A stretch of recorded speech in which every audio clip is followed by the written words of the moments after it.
Join us on the Path Radio Mix online. And to get there, type in thepathradio.com. That's thepathradio.com. And enjoy free streaming music all day long. That's it. thepathradio.com.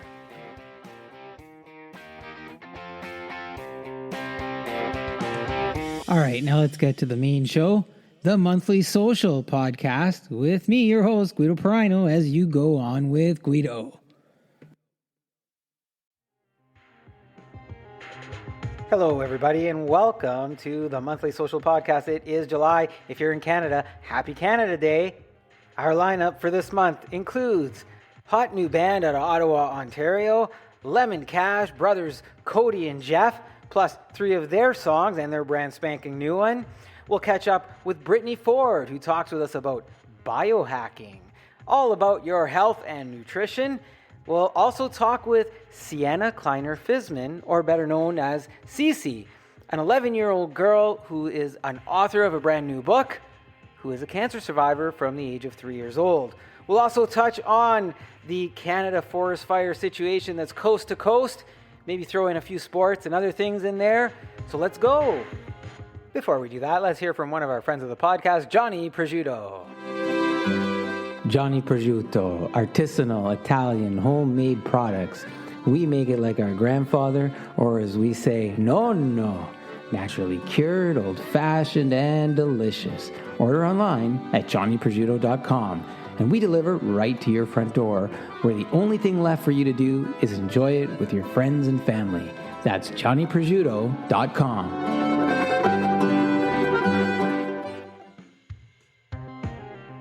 All right, again, thank you for joining me here on the Monthly Social for the month of July. Got a great lineup for you, lots of good music, lots of good information, some emotional moments as well. We're going to talk about Canada, and we are celebrating Canada Day. So, happy to do that with you, and hopefully you've downloaded this and you've taken it with you and you're sharing it with friends and family, and of course, subscribing. And if you haven't seen it yet, I've also got some of the video versions of the podcast over on YouTube. So if you go to youtube.com/@ the @ symbol, the Monthly Social, you'll get to see some video content. And sometimes the video has a little bit different stuff. I may include some extra tidbits in the video version, depending on what we were talking about. And then some of the artists that are on here are also on the Path Radio Spotlight YouTube channel. And that is youtube.com/@ the Path Radio Mix. So a lot of great content. Of course, you can always go to guidoprino.com, and that could be the launching pad for all of your content on the multiple channels that I'm posting to and creating some of this great information and entertainment on. All right, so typically I produce the show and it gets published, and you get to enjoy it on the first day of each month. And what's going to happen, and you have your July 1st one now, we're celebrating Canada Day. So the next one would typically be at the beginning of August. But what's going to happen is that you're going to get it sooner, probably mid-July, somewhere around the 13th or 14th of July. You'll get the August episode. And the reason for that is I'm going to take a little bit of a break in terms of recording and producing. But I didn't want to leave a gap, because I like putting out an episode every month. So you're just going to get the August episode a little bit sooner. And that's another great show that's coming up. I know so far I've got Chris McClernand from the band Kinnell. You might know him from the band Saigon Kick. So we're going to have some music from Chris, and we're going to get to talk to him. And the video content for him will also air on one of our YouTube affiliate channels as well. I've also got a voiceover actor. Her name is Lily Wexu, and she's going to talk to us about that and some great information there. You're going to love that.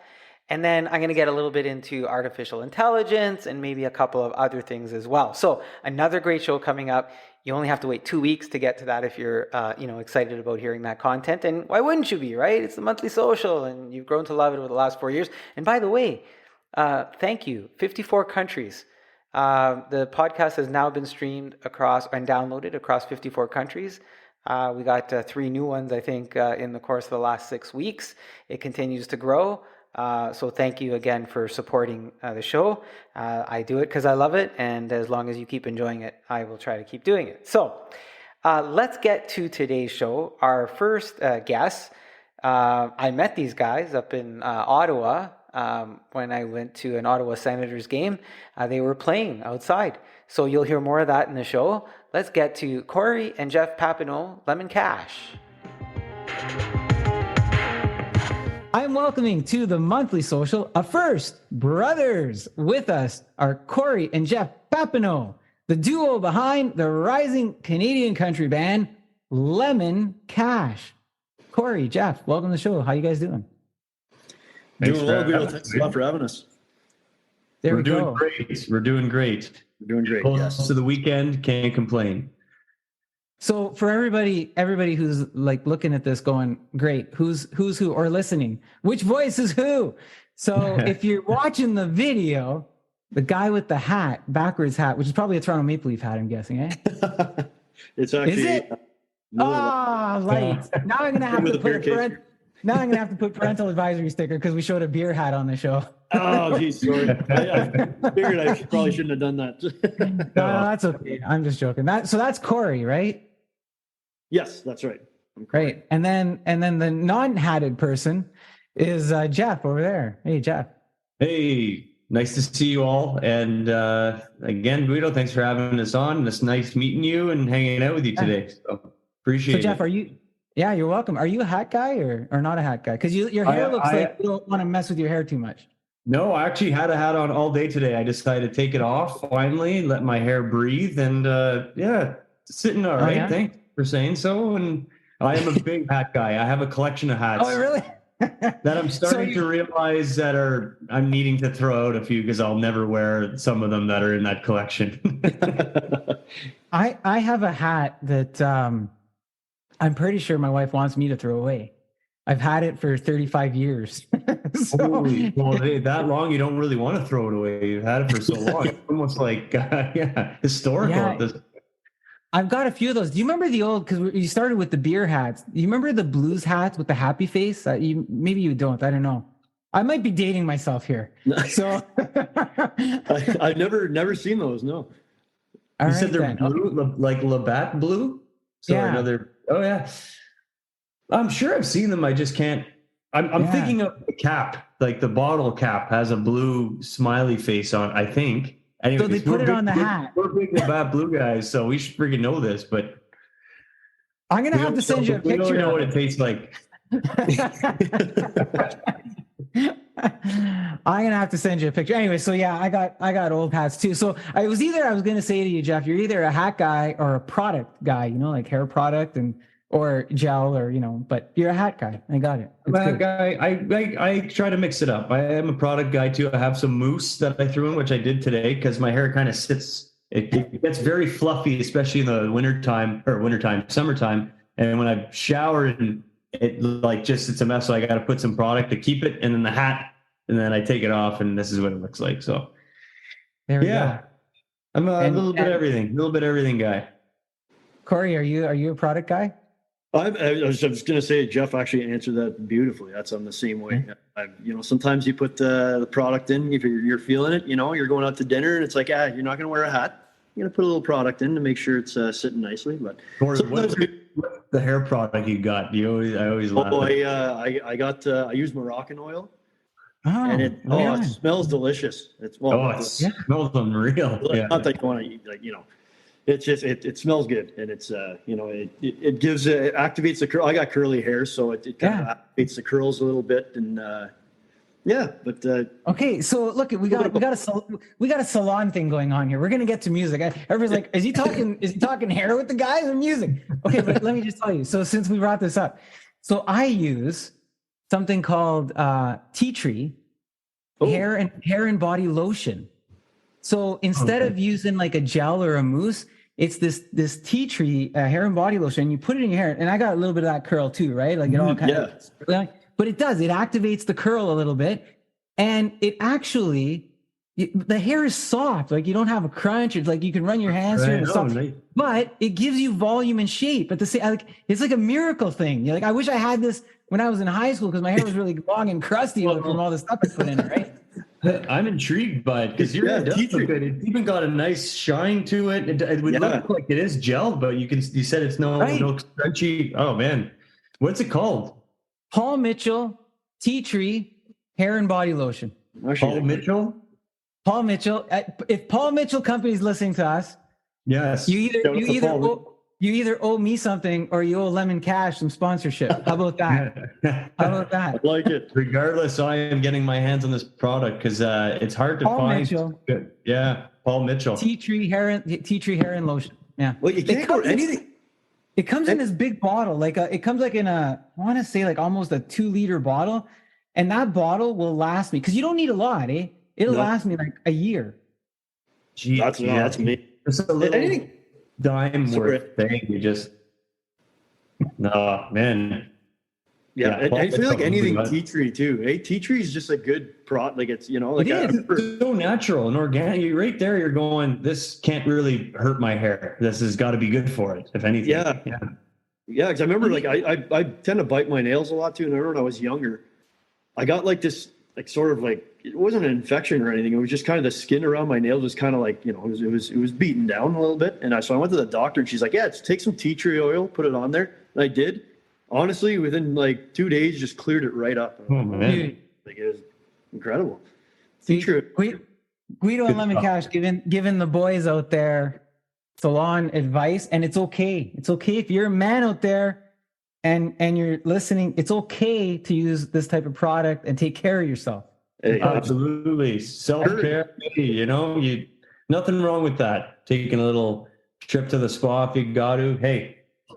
Oh, spa. Yeah, that's another story, man. Listen, I got to ask you guys something because I've been asking you questions. Which one of you guys tends to answer the question first as we're doing this? Are you guys competitive at all with each other? Only when we're playing NHL on Xbox. Because I don't know. The games get super intense. Like I've never experienced any more intense games than we do I think it worked out when we were younger. We played a lot of co-op games where we were on the same team. So we never really competed. But as we're older, like NHL, I love playing that game. And Cory and I will get into the odd game one-on-one once in a while. And they're heated. And you want that, you want the bragging rights at the end of the game. So you can tell it gets kind of intense. Like tempers start kind of flaring as, as the goals, the shittier the goals are on you, you're like, it's but it's. How'd you get that shiner? I was playing any job.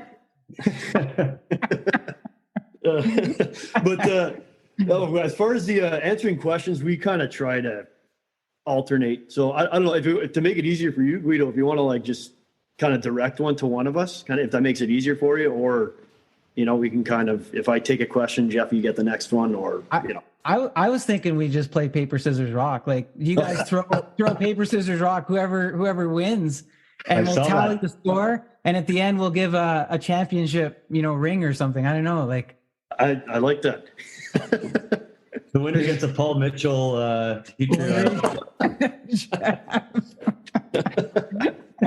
So you reminded me. So you guys were talking about video games. Oh man, this show's gonna last forever because you guys are gonna make me think of all this stuff. So I remember playing video games with my brother, but like this is ColecoVision. I'm going back. In ColecoVision, it was a tape. So you'd put the tape in. The tape would rewind, and you had your little monitor and you had your little joystick or whatever, right? So we were playing Buck Rogers on ColecoVision, and my brother, it's a one-man game, so he would play and play and play, and he'd run up the score, right? So I remember he prints out the thing, and he's got 800,000 points. So I'm like, I can't let my brother win. It's unheard of. Like I'm gonna beat him. Yeah. But I decided one night that I wasn't just gonna beat him. I was going to crush him. So I started playing this game, and I started at 2 p.m, right?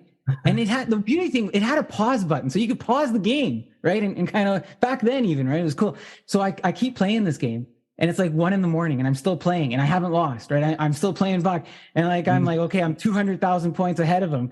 And I remember my mother going, are you going to come to bed? Like, it's already late. I'm like, no, don't bug me. Don't bug me. Right. Yeah. 6 a.m, I reached like 2.8 million points. Right. Oh, And I decide that's it. Cause I could have kept going, but like my eyes are bugging out. I'm tired. So I hit the printout.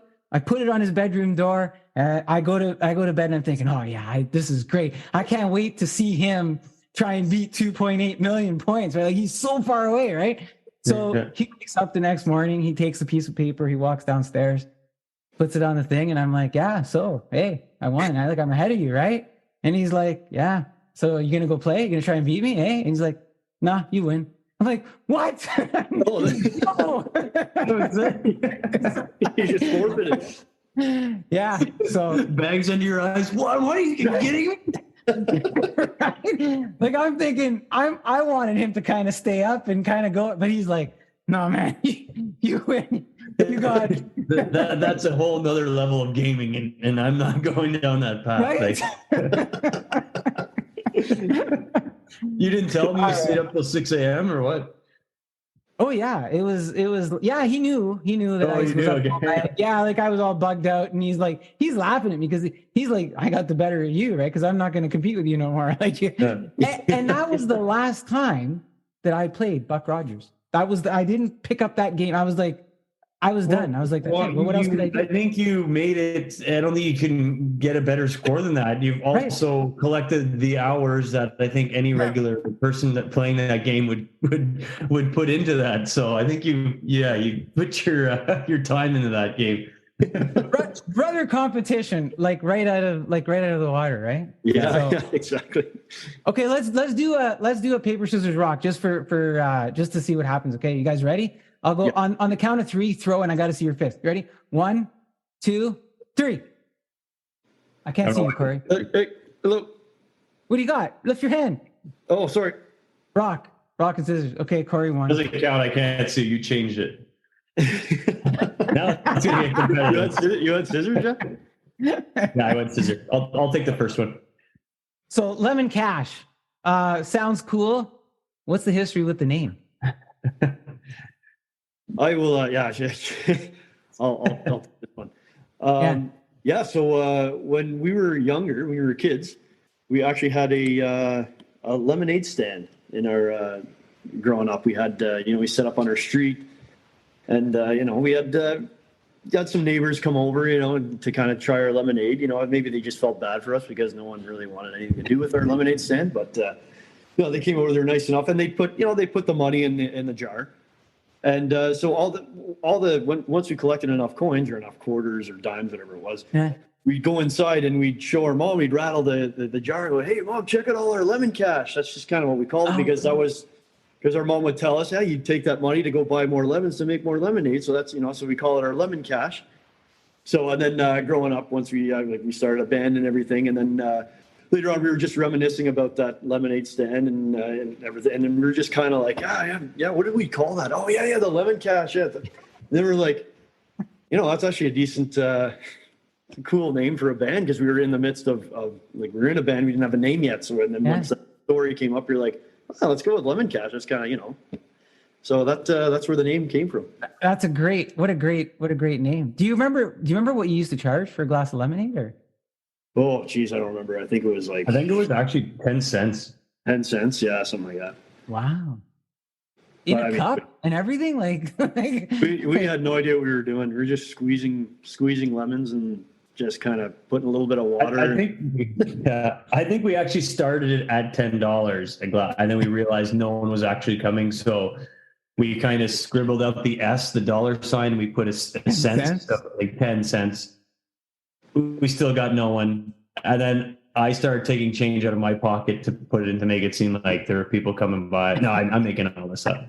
And then I would put more the brother competition. I would put more change in the pocket. Self-funded. Yeah. Turns out no one wanted cup of lemonade. It was just us. Yeah. So my girls, this is they're a little bit older now, but they try to do the lemonade stand thing, right? And so my oldest daughter, she had this idea that when they sold lemonade, she had a system. So if you wanted just a glass of lemonade, it was like 15 cents. If you wanted the glass of lemonade with a straw and a lid, it was 25 cents. If you wanted the lemon, like a piece of lemon in the lemonade, it was 50 cents. Oh, reasonable. So, yeah, like she had this whole system, right? That's pretty Like good. Yeah. of layers, right? So you could customize your glass of lemonade. Now, I think if you were family, she'd charge you extra. So- I know we have the money. That's pretty cool because you can upsell, eh? You know, for just an extra 25 cents, you can get the, you know. Would you like the lemon in the lemonade? Oh yeah, that's 25 cents extra. Yeah, exactly. I already put the lemon in, so you have to. Right. No, guys, listen, like that's a great name. When I first heard it, I was trying to think Johnny Cash. I was like, Johnny Cash? And then I was like, did Johnny Cash have something to do with lemons? I was like, does this draw like, I'm like, no, you're barking up the wrong tree. So what a great name. Love it. And I think it's catchy. Yeah. Good logo too. Love that. So listen, you broke your first EP, right? In 2019, October? Very good. Halloween day. Halloween. Oh, right. 31st, right? Yeah. Yes, sir. What was that? Is that like on purpose? Was there some meaning to it or? It actually happened perfectly. It was the perfect timing. We had no plan in sight to like release it on Halloween. We had just kind of finished the rock band thing and we were sick and tired. Like we had a band, like a 5-piece before when we started. And then a couple of the guys left. So Cory and I were like, well, we still like the songs we were doing. So we did the whole auditioning, hired some guys to play, relearning the songs we've been playing already for like a couple of years. And it was just kind of got to a point where it was like, I don't like doing this anymore. And I said, Cory, it would be so much easier. Why do we even have to have a band? We'll just do everything ourselves. Cory had a couple songs that he had written that were on the countryside. Because when we played in a rock band, a lot of the songs that we wrote were very like, a lot of people were like, well, you ever think of doing country? Like those sound kind of got a country vibe to it. And we spent a lot of time listening to it. Anyways, we went and saw our good friend, James Robertson, who's our producer, who did a few of our songs in the rock band days, did the EP. And it just so happened all the songs got finished verging onto, it was just like Halloween was just around the corner. There's a song on there called Scary Sometimes. I figured, why not name the album Scary Sometimes and release it on Halloween? It just happened so miraculously that we had no intention of doing that. It was just worked out perfectly. So what a better way to kind of start in the country world, you know, with an EP like that on that day. Yeah, that's cool. Love how that kind of worked out. And it's kind of interesting. Like you're saying, hey, we were playing rock music, right? But you kind of just got pulled. You just got pulled, like something pulled you towards the countryside. Mm-hmm. It's just, just better fitting for us. You know, we kind of, you know, it was just kind of one of those things where it's the community. It's this whole idea of country music, you know, it's got the upbeat fun, you know, you can party. It's got the sad songs that we love. We love all that kind of stuff. Like our music, we like to consider it like, we don't just have one type of tempo. We want to put you through a roller coaster of emotions when you listen to our music. So country is just the camaraderie, the party life, the fun, just the energy that it has. It just is so fitting for our personalities. And we figured, why not? What a better genre to get involved in, and you know, and it's so true to the art and the songwriting, and so we're happy. It's been doing wonders. So that thing comes out. The EP comes out. It's end of October. You got a few months to play with it, and then a pandemic hits. Yes. So kind of a miracle, I would say, for that. Yeah. I can tell you my spin on why. Yeah, why? Why do you consider that a miracle? I consider the pandemic. I shouldn't say like a miracle. It's kind of like a dramatic thing, but I think it worked out in our favor because we had just we were just about to play a show with the Rivertown Saints. They're another band in Ottawa that we kind of linked with, and they've been tremendous for us. And they've been taking us under their wing, and we've been playing all sorts of shows, supporting them.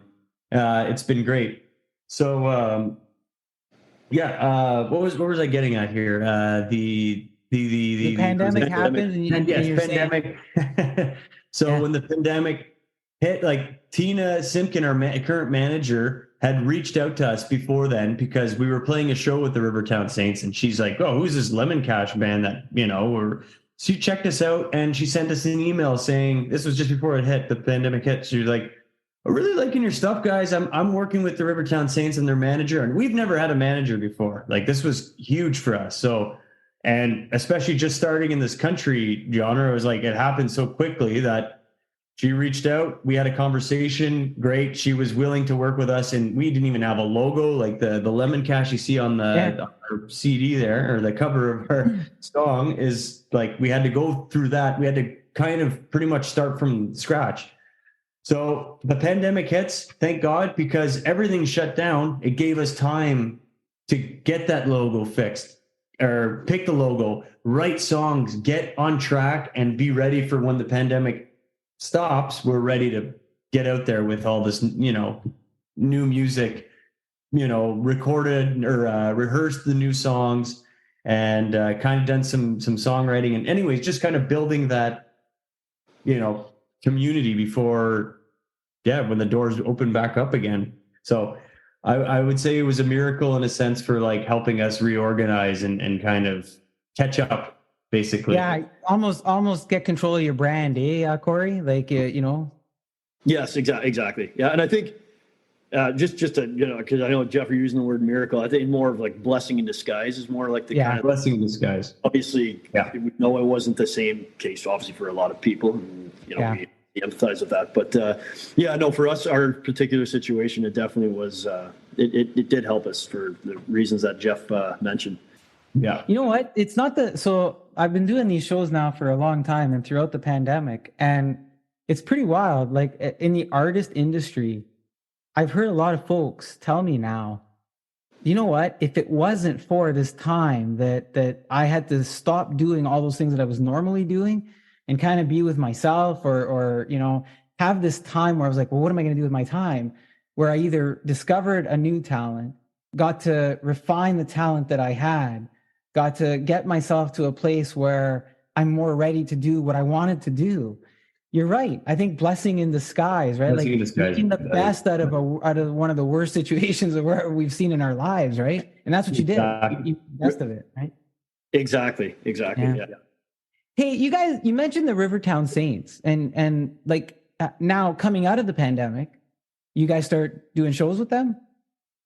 Yeah, we sort of, because Tina, like, obviously she manages both of us, like Jeff mentioned. So whenever she would go and get a show at a festival, she would kind of like package us with Rivertown Saints, where, so it was kind of, we got to open, like we'd always open for them. And it was good. And they taught us so much about, how they operate. And they're pretty, they're established, right? So they taught us a lot of how to be a true, like a professional band, right? They taught us a lot of stuff about that. So it was amazing to be able to, hang out with those guys, become good. Like I'd say we become pretty good friends with those guys, and they're still. We just played a show with them today, actually. Yeah, exactly.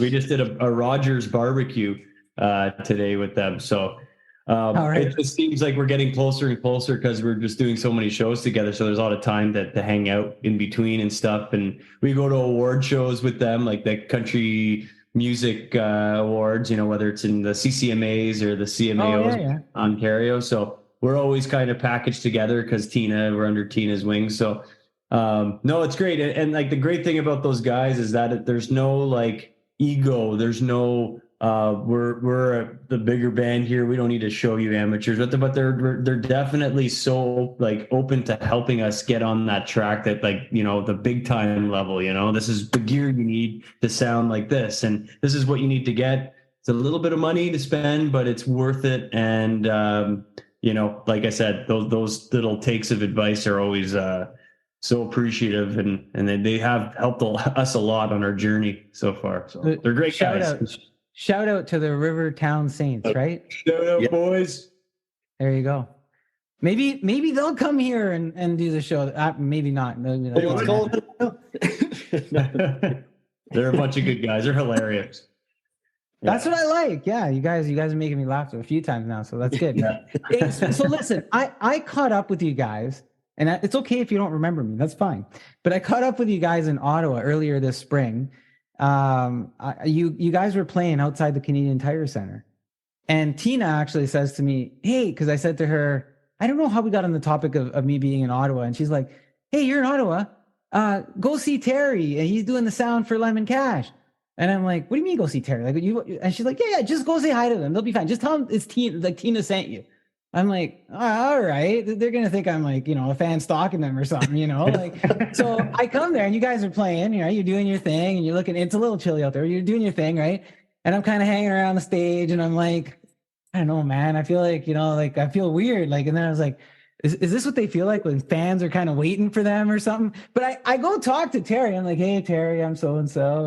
And he's like, yeah, just go talk to the guys. And I'm like, all right. But it felt weird, right? Like I was like, I don't know. So I introduced myself, and then what do you do? What do you do when fans approach you like that? Like, are you, let's talk, or like, oh man, I don't know, got to worry about this person, No, we're definitely, let's talk, we're to be honest, like it's like, thank you for coming up to thinking that we're good enough that you want to come up and introduce yourself. You know what I mean? So like, it's really, it might seem like, you're the, I'm fanboying. That's the word fan, but honestly, right, like, right. The other way around. We're honestly like, thank you for approaching us and making us feel like we're, a big deal in a sense, Yeah, we totally get the feeling though that you're going through. Like, I don't want them to think that, but no, honestly, man, like bands, I would think that all bands like that. I mean, someone who's taking an interest in wanting to actually go and say, hey, like, what is the harm in that? It's so awesome. So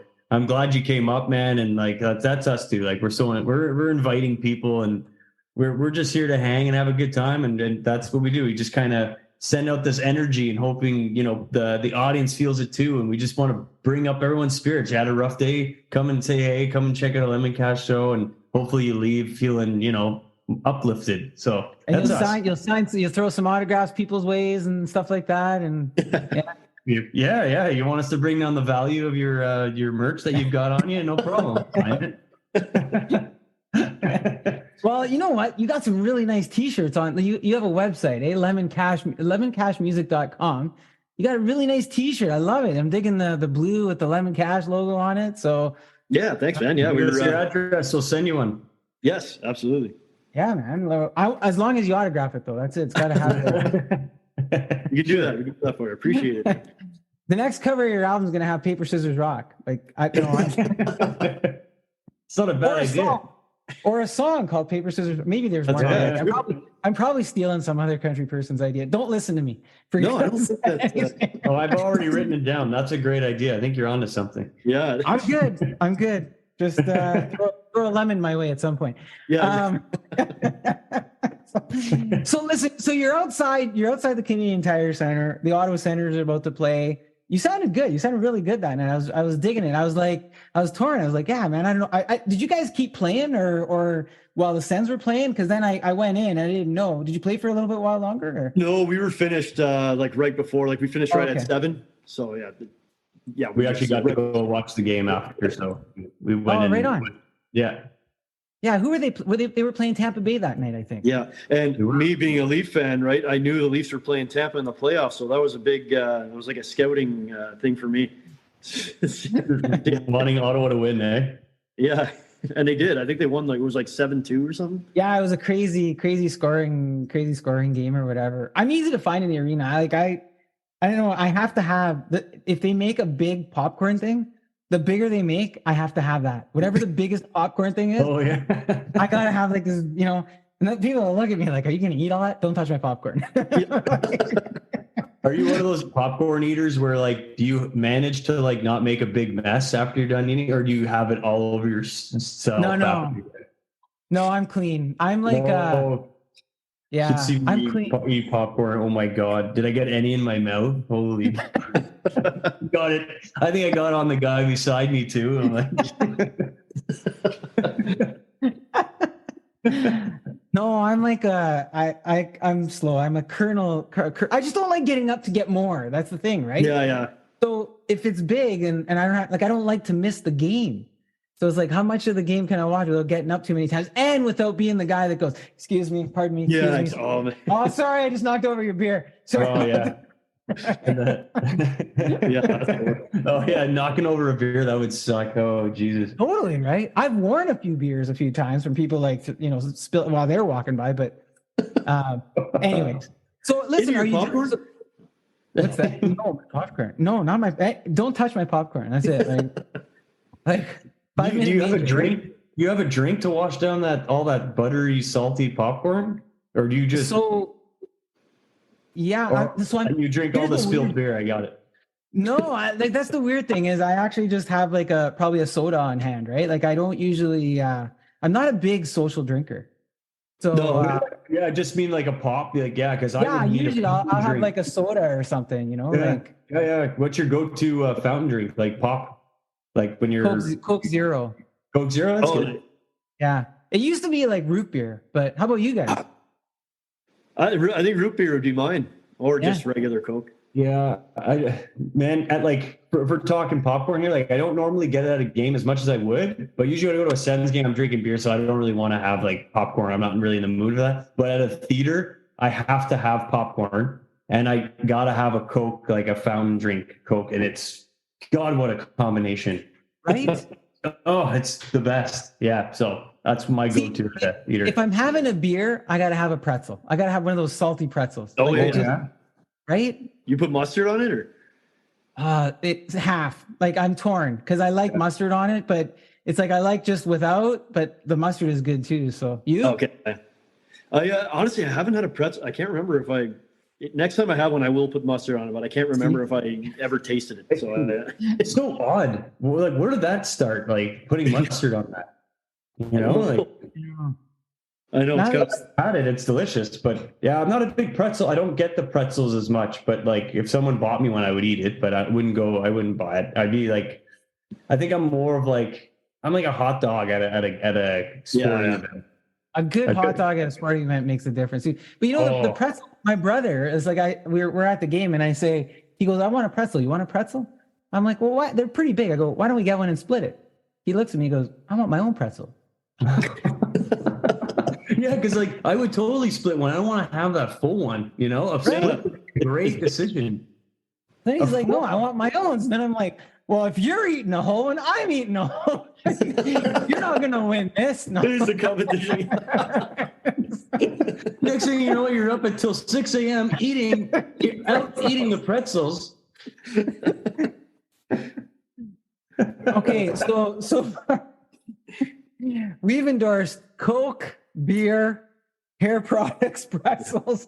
There's a lot of endorsement deals from this. French's mustard. Gotta be. There's gotta be. I think we've pretty much caught all the topics we need to talk about here. I don't think there's anything else we need to talk about. That's funny, man. So listen, okay, so that night I gotta ask this question. The two of you played, but you also had a couple of other people with you. You had a second acoustic guitar player, and you had an acoustic bass player. So I'd never seen. You're like, why haven't you never seen? I've never seen an acoustic bass before. They're pretty rare. Yeah, you don't see it very often. But our bassist Dave, he bought one of those just because he knew we were going to start doing acoustic events. So I was like, yeah, I'm gonna use. What do you guys think of? I use an acoustic bass. I was like, yeah, definitely. Let's see what it sounds like, and it sounds amazing. So it was wild. I was like, wow, man. Like at first I was like, oh, they got 3 guitars, and then I'm like, no, it's a bass. Yeah, wow, pretty cool, acoustic bass. So that was Dave. He's the bass player. Dave, yeah, and Joel is our guitar player. Joel, okay, so you've got usually 4. Yes, yeah, they're like it's obviously like Jeff and I are like the I guess like run like the operations of the band kind of thing. They're like honorary, like they're not exactly hired guns or more than that, but they're like honorary members kind of thing. Yeah. All right. So shout out to them. Shout out to Joel and Dave, absolutely. Joel and Dave. Yeah. Well, and I said earlier it was chilly that night a little bit. Like there was, it was still early spring, right? So were you guys a little bit, were the fingers a little frigid or anything? Oh, it was the first couple of songs. Ouch. It was like, I couldn't even feel my fingers. I was like, how am I? And I look over and Joel's just completely soloing up and down. How the hell are you doing that? But, no, it was after, I guess you just kind of get used to it. And then it was good after that. But yeah, the first couple were bad. I had the best position in that. I just was playing drums, so I didn't have to use my fingers, and I was warming up. And I was like, "Why are you guys cold?" I'm having a great time. Jeff's got these big mittens on as he's playing. Oh. The only drummer that can do a stick twirl with a full Canadian mitten on, right? That's the rock band practice days, from the old Nintendo. I don't know. I still have my sticks from Nintendo. It's the only place I sounded good playing drums. So, so hey, we talked a little bit about it. Cory, you're a Leafs fan, right? Yes. And Jeff, you are not a Sens fan. You know what? I've always been a Kings fan, but the Kings in Ottawa. But I think at this point now, I'm kind of like, I know more about the Leafs more than anything, just because I watch what Cory goes through every year, and and I don't mean like emotionally, just more like he's the stickler, watches every game, like from day one. He tries and he PVRs them. If you can't watch them when they're live, he'll don't tell me anything. You had one guy going, "Do you see the game?" Right. No, I got a PVR and I'm going home to watch it tonight. So don't say anything. So I kind of get, and they have an unbelievable team. Sorry for swearing, but it's okay. Parental advisory. We'll put a sticker on. It's good. Yeah. But no. So I would have to say, out of all the teams in NHL, I think I would name the most players on the Leafs because I watched them the most because Cory. So it's kind of that thing. But like I said, I think I need to be more invested in watching more hockey in Ottawa, and I want to get myself to do that. But it's just sometimes don't have the time to do it. So Cory, I had on an earlier show Mark Osborne, who played for the Leafs, right? And he was on the team that played against Wayne Gretzky and that whole stick incident. Oh, yeah. So we talked about that, and now he's a scout with the LA Kings. So Jeff, when you said you like the Kings, so he's a scout with the Kings. Anyways, we talked about that incident, and to this day, even he says that was a penalty, and if that penalty, we would have won, and we would have beat the Habs. Like it's a strong belief, that team, that core, that if they would have got that call, they would have scored, won the game, and went on to beat the Habs. Like it's a complete story that they. That's a I actually, I've seen the footage on YouTube of that, and it definitely should have been a penalty. I mean, it's just a ref after all these years. And that's the thing today it would have been a penalty because they have the video review, but they didn't have that back then, right? So well, maybe we don't know because the NHL's got some weird rules today. Sometimes it's a penalty, sometimes it's not, depending on the name on your jersey, the time of the day of the week, if it's sunny or windy. We don't know yet. Good or a bad mood? Are you guys originally from the Ottawa? Like, are you Ottawa homegrown? Both of you? Yep, sure. Right on. Sure. And so the country music scene in Ottawa, has it changed in the time that? And I know you just started kind of getting into country, but you've been in Ottawa long enough that has that scene kind of changed for you at all over the years, or? It's tough to say with Ottawa. Ottawa is not really a big music city. It's such a government town, right? A government city. Right. So but if there is one genre that they're big on, it's every country act that comes here, they sell out big time. So yes, they have to be a huge, like a big act. You know what I mean? People aren't going to check out indie country bands, or up and coming country. It's like they have to be the big guys. Yeah, and the big guns always come through to Ottawa. Like Luke Combs, Chris Stapleton. Yeah, Luke Bryan always comes here. I think Morgan Wallen's on his way here. Right on.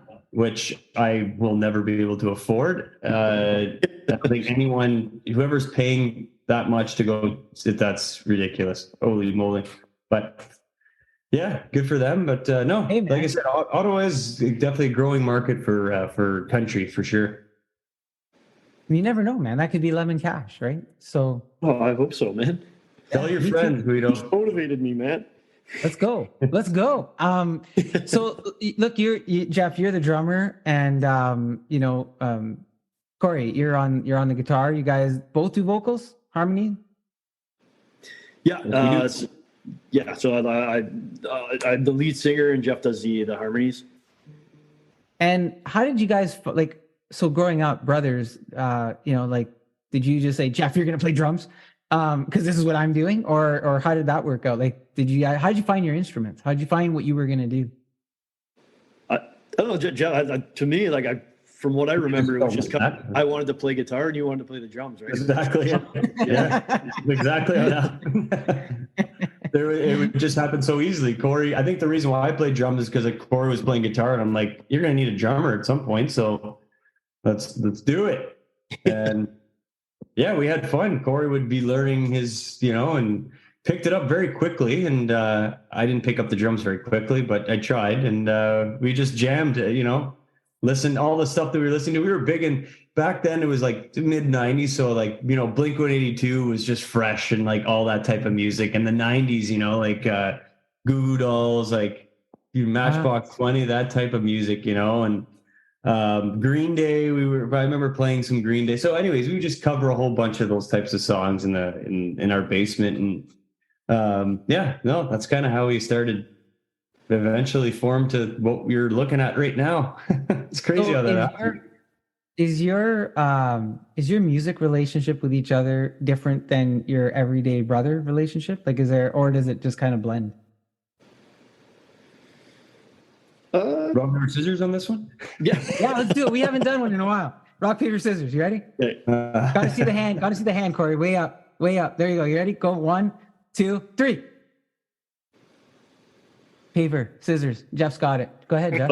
Oh, okay. Yeah. So the winner answers the question. Yeah. Okay. Yeah. That's why I didn't understand when you beat me. Okay. Yeah. No. Whatever. Yeah, basically our relationship, I don't think it changes, honestly. Like I think it may be more there's some serious talks on the business side of things. You know what I mean? Doing the band thing, that obviously there's conversations that we don't want to have with each other. But there's sometimes we respect each other, and we try to keep it as open as we can on the terms of like talking about the band, how to progress, how to become, how to better ourselves, and what we need to work on and all that. And Cory's not afraid to say, Jeff, maybe, we start practicing a little more, and I'll be like, Cory, we need to start writing a little more. And I know we don't want to hear it, but it's got to be said. But at the same time, like nothing changes. Like when we get to go, and like today we get to hang out and go to play a show together, and we'll usually ride together. And like I said, we went to the Hamilton CMAO, so the Country Music Awards of Ontario were held in Hamilton a couple weekends ago. So we had a 5-hour drive together in a car, and it's always the best. Like we listen to music, we like talk about, and then we always, it's always the best time, like it's just kind of, you're hanging with your best friend, you're laughing, and it's always the same stuff that we tend to agree on. A lot of stuff, like the jokes we get, the conversations hit the way you want them to, and you just play music. And like I said, there's just, the only thing is just having some conversations that we know suck to have, but at the end of the day, I don't think anything changes. We're still pretty real with each other, and it's awesome. It's a fun ride. You're getting Cory shaking his head. He's agreeing. Like yeah. Well, you have other things to say, Cory? No, it's well said. Geez, if I knew you guys were heading to Hamilton, you probably drove by my house. You could have stopped in for I would have barbecued for you guys or something. Oh, that was amazing. Oh man, like why wouldn't we could have done this earlier? We could have done that. So, but I know, it's never too late. Never too late. I got these sausages from Johnny Prosciutto. It's a guy I know out of Montreal. He ships me the sausages. The best sausages ever, okay? But you throw those things on the barbecue, they're so good. So next time, just say, hey, we're driving. You sold me with barbecue. Yeah, we're there, man. We're there. I'll bring mustard. We got, you know what? So Guido, I'm Italian, right? So and when I was in elementary school, we all knew like our different cultures. Like I was the kid that went back to school after lunch. I'd have sauce stains all over myself. And some of my more English friends would have mustard stains all over and be like, hot dogs? Yeah. Pasta? Yeah. It's probably inappropriate for me to say any of that right now, the way things are. But that's what it is, man. We were all cool. We were all friends. We were all good. Yeah, So, exactly. so look, is one of you more predominantly the lyricist and the other the music arranger, or does it kind of blend? Do you guys share those things together? Somebody comes up with an idea, goes with it. Oh, rock, paper, scissors. Oh, you got a challenge there. There's a challenge. Cory, you take this one. Okay, I'll take it. Oh, he's conceding. Go ahead, Cory. Yeah, I would say honestly, like when we started, I would say that I was more the lyricist and Jeff was more of the melody guy.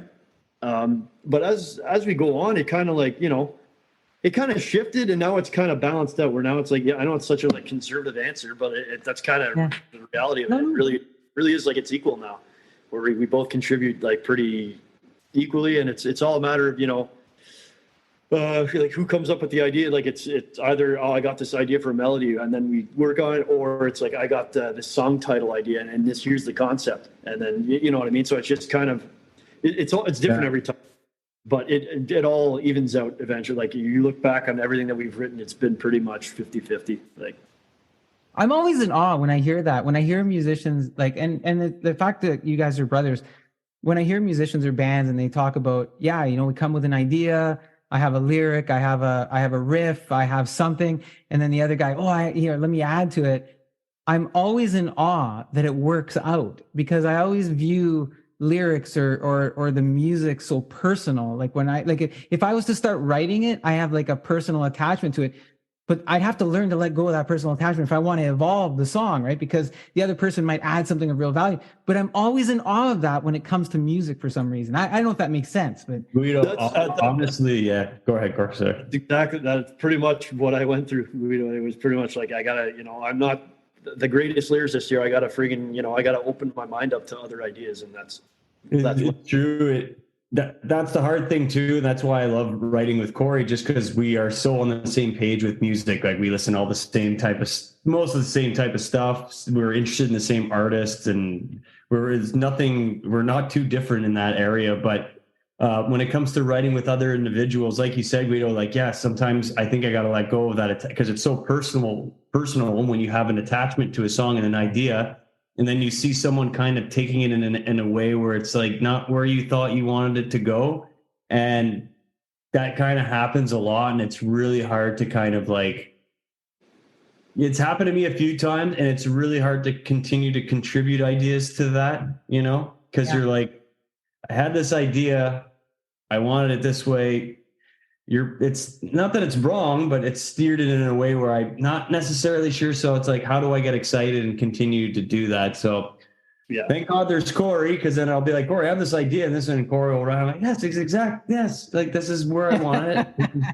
And it's just like, we're very play on words, and like there's got to be some kind of clever story. We're not the type of people to kind of shout out the obvious that you hear in songs, like, oh, Bud Light on the Friday night. You know what I mean? Like we kind of try to differentiate ourselves and kind of push ourselves creatively songwriting. So it's just sometimes some people are different, and it's just nice to know that I've always got Cory just to kind of write with, that, you know, kind of allows me to share those ideas that I have. So yeah, that's for sure. If you guys got that, it's a big gift. I think it really is, you know, and hopefully you can keep doing that, keep making some great music. Talking about the great music that you're making. So by the time people hear the show that we're doing here today, because this will air, we're going for Canada Day, right? This is a celebration of Canada Day. Lemon Cash celebrating Canada Day with us. So yeah, the first time they'll hear this is on Canada Day, but tomorrow, which is June 23rd, what's happening? We are releasing our new single. Oh, are you rock, paper, scissors? Our new single, Breakup Song, is coming out. It's being released to DSPs, so the Apple Music, Spotify, Amazon, wherever you get your music. Yeah. So give it a stream and let us know what you guys think. And you too, let us know, man. What you know? Even if you hate it, say, hey, you guys aren't coming over for a barbecue anymore. No, That song sucked. So, It's queued up, guys. It's queued up. It's queued up because you guys know I have a little radio station called the Path Radio, and it's queued up to start playing tomorrow. And yeah, I'm pretty excited about that. man, this is awesome. Thanks so much, man. This is awesome. And for our viewers out there, sorry, quickly, a quick lesson. DSP is digital streaming platform. So for any of you out there, what the heck is DSP? So it's Apple Music, like Cory said, Spotify, all that jazz. It's up there. Sorry, Guido. I just wanted to throw that in. No, for the viewers, you know. Very customer experience oriented of you. You are a modern customer experience, man. You're way ahead of the curve on everybody on that. So you co-wrote the song with Wes Mack and Dan Swinmer. Is that correct? That's correct. Yeah. And they also helped produce the track, right? I got that all right? Dan Swinmer is the producer on the track. Okay. Wes Mack was a co-writer. Okay. I was going to say, how do they factor into the song? And that's how they kind of factor into the song. Was there a real breakup at the core of the song, or is it something you guys pulled together from some experiences, or how did you gel this together, the breakup song? It's funny that I was never really a big fan of the song title, because you hear it and it kind of just sounds like something Taylor Swift would have as a song, you know, right? And nothing against breakup songs, but to me, like, again, when I said like typical, we kind of try to steer away from that, like, you know, creatively, it's not necessarily what I would have picked as a song title. However, Wes Mack came up with this idea. None of us got into a breakup. I don't know if Wes went through a personal breakup. He didn't mention anything. I mean, we just met him that day. I don't think he would have went into that much detail at the first glance, at first meet. But I think he just said, I have a really cool song idea that, you know, the song, it's in a relationship, it's a bittersweet breakup, and the whoever's saying could be, I think in our perspective, it's the guy is saying, you know, who would have thought the first song I write would be the one about us breaking up, you know? So instead of writing a love song about us, I wrote one to you about us breaking up. So it was just a kind of a cool concept that Wes had, and breakup song kind of falls into that song nicely too. So you have no choice but to call it breakup song, but it's not like breakup song where meaning the song that you're going to listen to, it's about a breakup. No, it's like we actually say breakup song and it ties in nicely. So and you know what, everything came together so nicely, and Dan did a damn good job producing it, and we're very happy with it, despite the cheesy song title, but it's good. No, look I think, and we're talking about, musicians and artists and being able to produce the product, right? And I think it's another level when you can write about an experience, and it doesn't have to be your experience, but you make it so real that you captured the lyrics and the music and the mood and the temperature, even though you haven't lived, you may not have had that person, but somebody did, right? But you were able to capture those things for that somebody. So I just think that's another level if you've done that, if that's the approach that you took to the song. And I also want to say this. You mentioned Taylor Swift. She's not touring Canada, but if you want to hear the next best thing, Lemon Cash is giving you country Taylor Swift with this song. So there we go. There's another thing. I'll have to say I am a huge fan of Taylor Swift. It's just she kind of gets a lot of flack for writing a lot about breakup songs. So when I think breakup song, I'm like, I just don't want to have that stigma of like, breakup song, you know, like, what are these guys freaking complaining about now? Like, what is this, like, you know? No, listen, it's all good. And Taylor Swift, look, she's not going to be here in Canada. I did look into you talked about earlier, affording to be able to go to a concert. And, one of my daughters really loves Taylor Swift. And it's like, well, she's not coming to Canada. We can go in the States, but the cost of us going to the States and doing that, we can go see Taylor Swift or wait another year and I'll get you a car. So, it is. It's wild. The costs are just why I'm joking about the car. If she's you're not getting a car next year.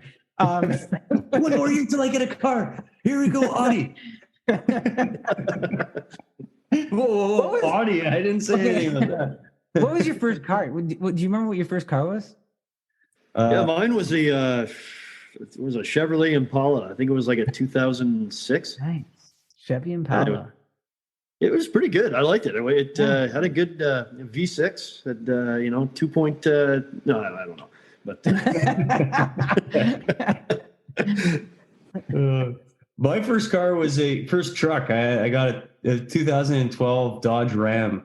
It was like sport edition, had the quad cab or crew cab, sorry.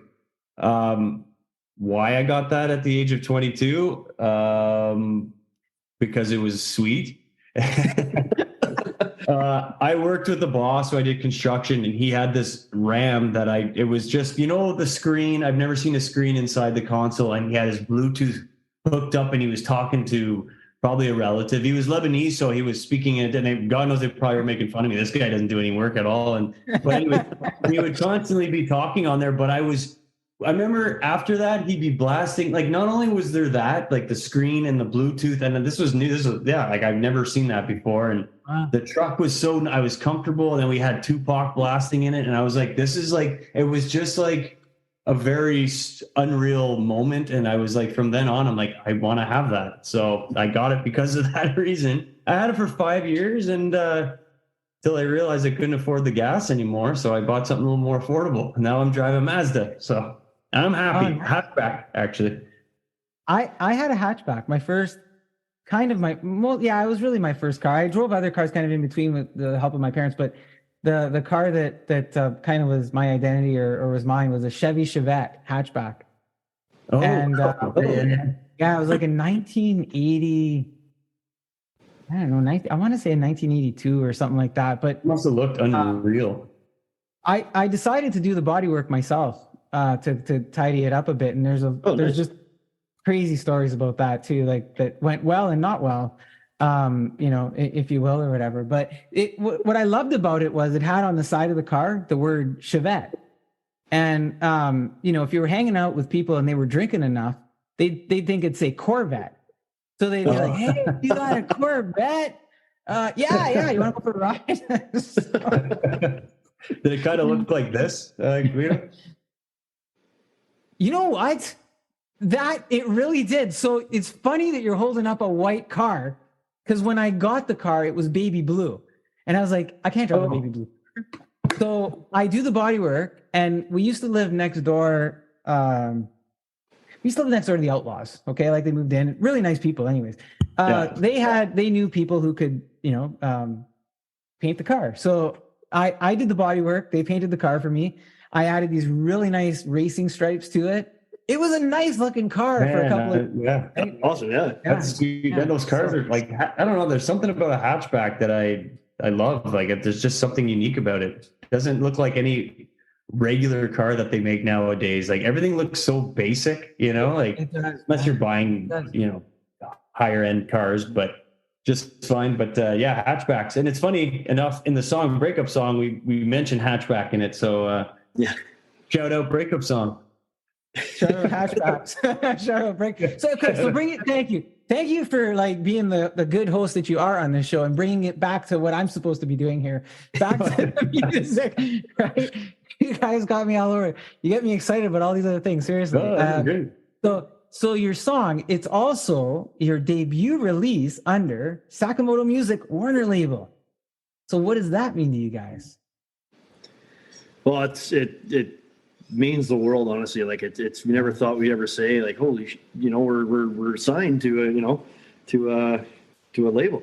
So no, it's awesome. But it's a 2-song deal right now. So we'll see what happens after that. And it's kind of it's kind of a let's someone gave an example or an analogy. It's let's go on a couple dates before we get married, kind of thing. So it's kind of one of those things. So we'll see how it goes. And but yeah, we're extremely excited, and we're proud of what we accomplished, and we're very grateful to Sakamoto and Warner for taking a risk on us. So definitely. Hey, Sakamoto, Warner, thank you for helping us get Lemon Cash out there, and let's keep them around. Let's keep these guys around. They're two good guys. Good. They got good music. Good Canadian boys and good Canadian music here. Hope they like the music. Where do we catch you on tour this summer? Where do we buy your music? Where do we send screaming fans? You can send those? I will put a map in the show notes if you give us a location. Well, we're actually playing in the West End is near like West Ottawa in Renfrew. Cory, what's the festival called? Roots. Is it Roots and Country. It's a little festival in Renfrew. Anyways, we're playing there on July 15th.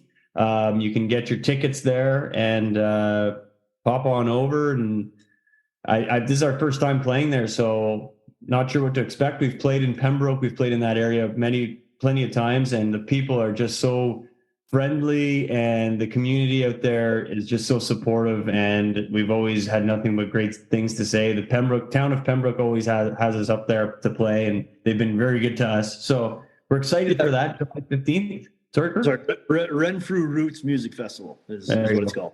Roots Music Festival in Renfrew, Ontario. Okay. But actually, before that, we're playing at the North Folk Festival, which I'm not sure exactly where that is, but I want to say... I think it's a place like Norfolk, Ontario. It is a Norfolk, yeah. Maybe it's near Richmond Hill. That would be a very...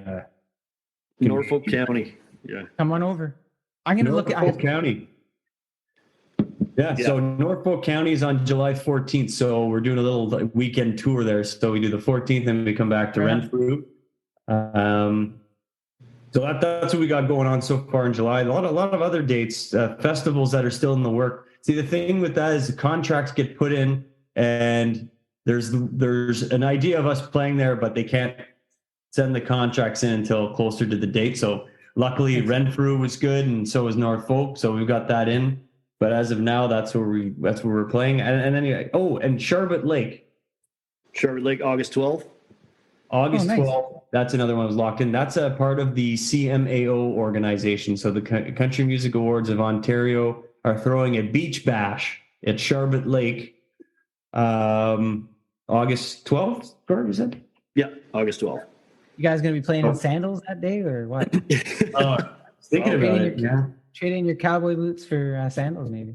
It's an idea, for sure. Is this stuff, will it go, I know you've got your website. Will it go on your website? Or is it going to go on Facebook? It should be all up there. Yeah, we usually do promos on our socials leading up to it, but on our website, it should be on there for sure. Okay. lemoncashmusic.com. We'll throw that in there. And what's your Facebook? Is it Lemon Cash as well? Sorry, I got too many. I'm looking over here because my other screen is over here. Yeah, Lemon Cash with an extra H, 2 H's, because it's weird like that. So that's our Facebook handle. Lemon Cash, 2 H's at the end. Yeah. Got it. And we don't do Twitter as much, but we should probably start. Who knows if that would help? Yeah. I don't know. There's a lot of fighting. There's a lot of fighting on Twitter. So. Yeah, that's true.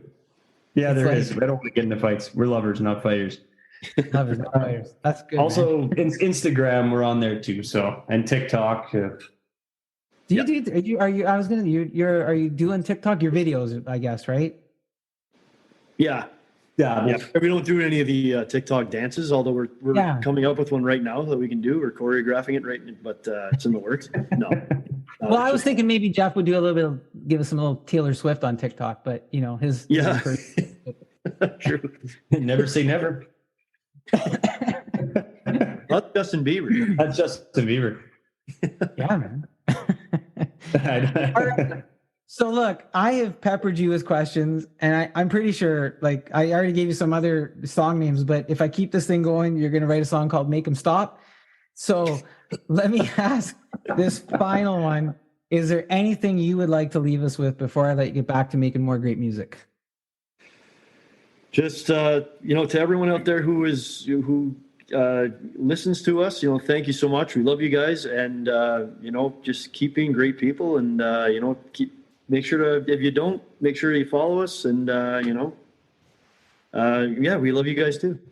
Absolutely. And Guido, thanks for having us on here. Really appreciate it. And like Cory said, to all you viewers out there, thanks for tuning in and listening and checking out our stuff. It really means the world to us. June 23rd, breakup song. We hope you download it, get it in your playlist, listen to it a couple times. We hope you like it. Hope you can relate to it as well. Again, it's an uplifting, bittersweet type of vibe for a breakup song. So again, hope you can relate, and all the best to all of you. Yeah, much better said. I should have just passed that on to you, Jeff. Jeez. You're tied 1-1. You're tied 1-1 on the rock paper scissors. So it's a draw. You both get the championship belt. I'm putting the call into WWE. That is the best lemonade stand this side of Ontario in Lemon Cash. They are the country music brother duo of Cory and Jeff Papineau, Canadian made, family proud. They are rising stars. Check out their new tune, breakup song, on the Sakamoto Music Warner label. I'll have the social media links in the show notes. Stay tuned to catch their new song on the Monthly Social and the Path Radio. Thank you, fellas. Take care and keep on rocking and rolling. Thanks, Log. We appreciate it. It was a great time. Thank you. Thank you, everybody. All right, let's listen to a little Lemon Cash. Here they are with one of their songs called It Ain't Me, It's You. Didn't really know what I had until I lost it. No, I didn't deserve a second chance, but hell, now that I got it. Well, ain't taking it slow, ain't hedging my bets. Loving on you is as good as it gets. Ain't sure of much, but I'm sure of this. I'm sure of this. Baby, you got that something. So stop and keep it coming. Nothing in a cup can give a better buzz than you. Nothing in me, it's you. Got me missing. What the hell was I thinking? Flying on a cloud, not high, baby, here's the truth. Nothing in me, it's you. Who did I think I was, taking you for granted? I couldn't have messed things up much worse if I'd have planned it. The second that you left, I was doubling back. I could have saved myself a couple heart attacks. Losing you has finally got me facing the fact you're the best thing I ever had. Baby, you got that something. So stop and keep it coming. Nothing in a cup can give a better buzz than you. Nothing in me, it's you. Got me missing. What the hell was I thinking? Flying on a cloud, not high, baby, here's the truth. Nothing in me, it's you. Nothing in me, it's you.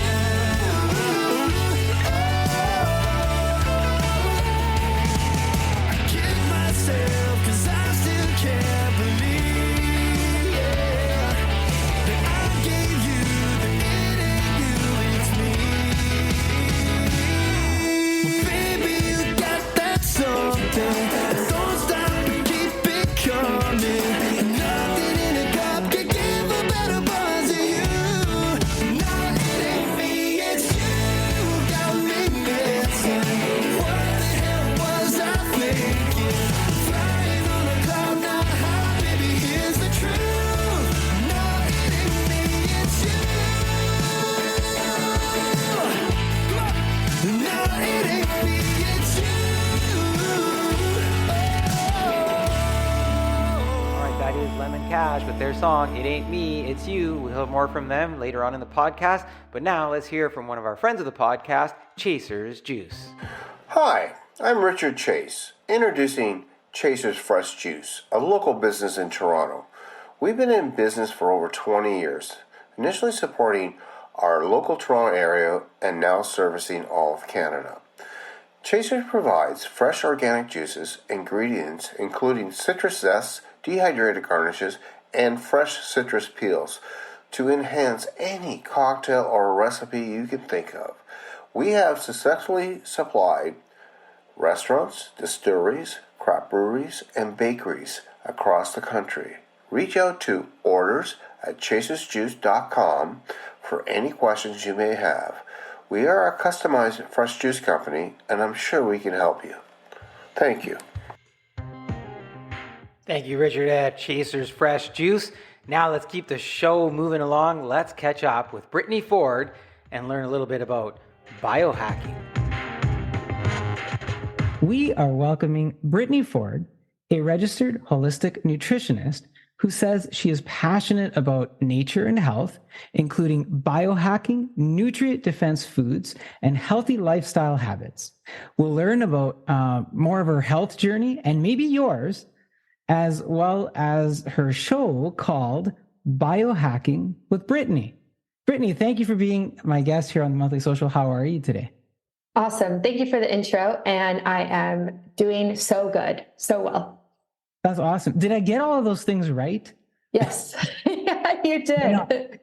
And you're going to keep me honest as we go through some of these terms that you're more familiar with than I am. Yeah. Hey, like I understand, if I'm allowed to ask, you recently were traveling, right? Yes, I was in Costa Rica for the month of March. Mm-hmm. Right on. The whole month, eh? Yeah, I don't know, like you, like I can work from anywhere. So it's really easy for me to just take all my stuff, take my computer, and go work south. And I am typically in Vancouver in Canada, and it's so rainy here. So in the winter, getting some sun feels amazing. And it was the best. Yeah. So you just said a whole bunch of things. So you're working remotely. Mm-hmm. What do you think about that? Because it's been in the news lately. Like everybody kind of started working remotely with the pandemic, and now some employers are going, oh, you got to go back into an office. And what are any thoughts on that? Or yeah, so I started working remotely in 2018. So obviously, like pre-pandemic. Yeah. So it was really cool to see so many companies and people shift to that model as well when the pandemic hit. For me, it really allows me to lead the healthy lifestyle that I want to lead. And it gives me the freedom that I'm looking for. Like, I don't want to commute an hour every single day. I don't want to be stuck in traffic, being exposed to all of the fumes and pollutants in the air. I don't want to be forced to eat like crappy food or take out food all the time. So in terms of like my values and what I think is important, being able to work from anywhere and work from home really, really aligns with that. And I think that's why so many people like it. So you're citing all of those things, and this is your line of work. Yeah. I don't want to be doing any of that stuff either. I can't imagine anybody would. So it's a bit of a head scratcher for me. I've done some articles and some work on it, and we have all these great examples now of many of the things that you've mentioned, and still, there's a lot of employers that could continue to follow that model, but there's this overwhelming sense of social need to get back to something that we knew, before this great pandemic took place. And I can't seem to connect the two and why people want to get back to that when we have all this good data and evidence, right? Yeah, I think there's a couple things. Like, I think that we really need to be intentional about building in-person community if it's taken away. And when you take away a communal place like an office, now suddenly you have to think about, how am I going to interact with people? How am I going to get my fix? Even if you're an introvert, like there's still some interaction that you need throughout the week or throughout the month. So, and that can look different for different people. It depends. And then I think also some people like to get out of the house because maybe they have kids and it's actually more of like a hectic, stressful house. Then it just makes sense for them to leave and be able to focus on their work somewhere. So there's also that. Absolutely. Yeah. It's a balance, right? It's not for everybody, but I definitely understand having that social presence, because I think, if you get too much into isolation, it's that balance or whatever. But I'm with you. There's no way I being stuck in traffic for 2 hours one way, it can't be the right lifestyle, right? No. You mentioned Costa Rica. So now you're in Costa Rica. How hard is it to work when you're in Costa Rica? Or do you just climatize? Like after you've been there for a while, you kind of go, look, I'm good. I can do this. I can focus. Yeah, I think there's a bit of both. I think that there is a much better sense of work-life balance in Costa Rica. And so, like, for example, everybody goes to watch the sunset at 6 p.m. Like, people just stop what they're doing and everyone heads to the beach because the sun rises and the sun sets basically at the same time every day there because it's so close to the equator. So there's kind of this like tradition, whereas here you're kind of like, I'm still working, or I'm commuting home, or I'm going to this like extracurricular activity. And like, there just tends to be less work-life balance. And so I think when you do work, you're really focused and you can be productive. But it kind of feels nice to be under less pressure, to be honest. You're talking me into Costa Rica. I'm gonna have to tell my wife here and say, hey, let's go. Honestly, like once you go, especially if you go for a couple weeks or longer, you kind of start thinking, you're like, okay, how can I move here? Like, how do I make this work full time? Because this is sweet. Well, I wrote it down because I'm going to have to talk about it here at home. And especially if you make a point of just watching the sunset, that sounds fun and interesting. Yeah. Brittany, let's talk a little bit about what a registered holistic nutritionist is or does. It's a long title. Tell us a little bit more. Yeah. So I studied nutrition and became a nutritionist in 2019, I think it was. And essentially a nutritionist just helps, I shouldn't say just, but helps you understand food and nutrition better. And there are nutritionists who specialize in different areas. So there's some people who specialize in athletic nutrition or child, pediatric, or sports, or nutrition for hormones or acne or all sorts of things. So it's interesting because the more you learn about food and its impact on your health and your body, the more you can kind of understand that you can tweak it to actually kind of heal and fix like issues that you might be dealing with.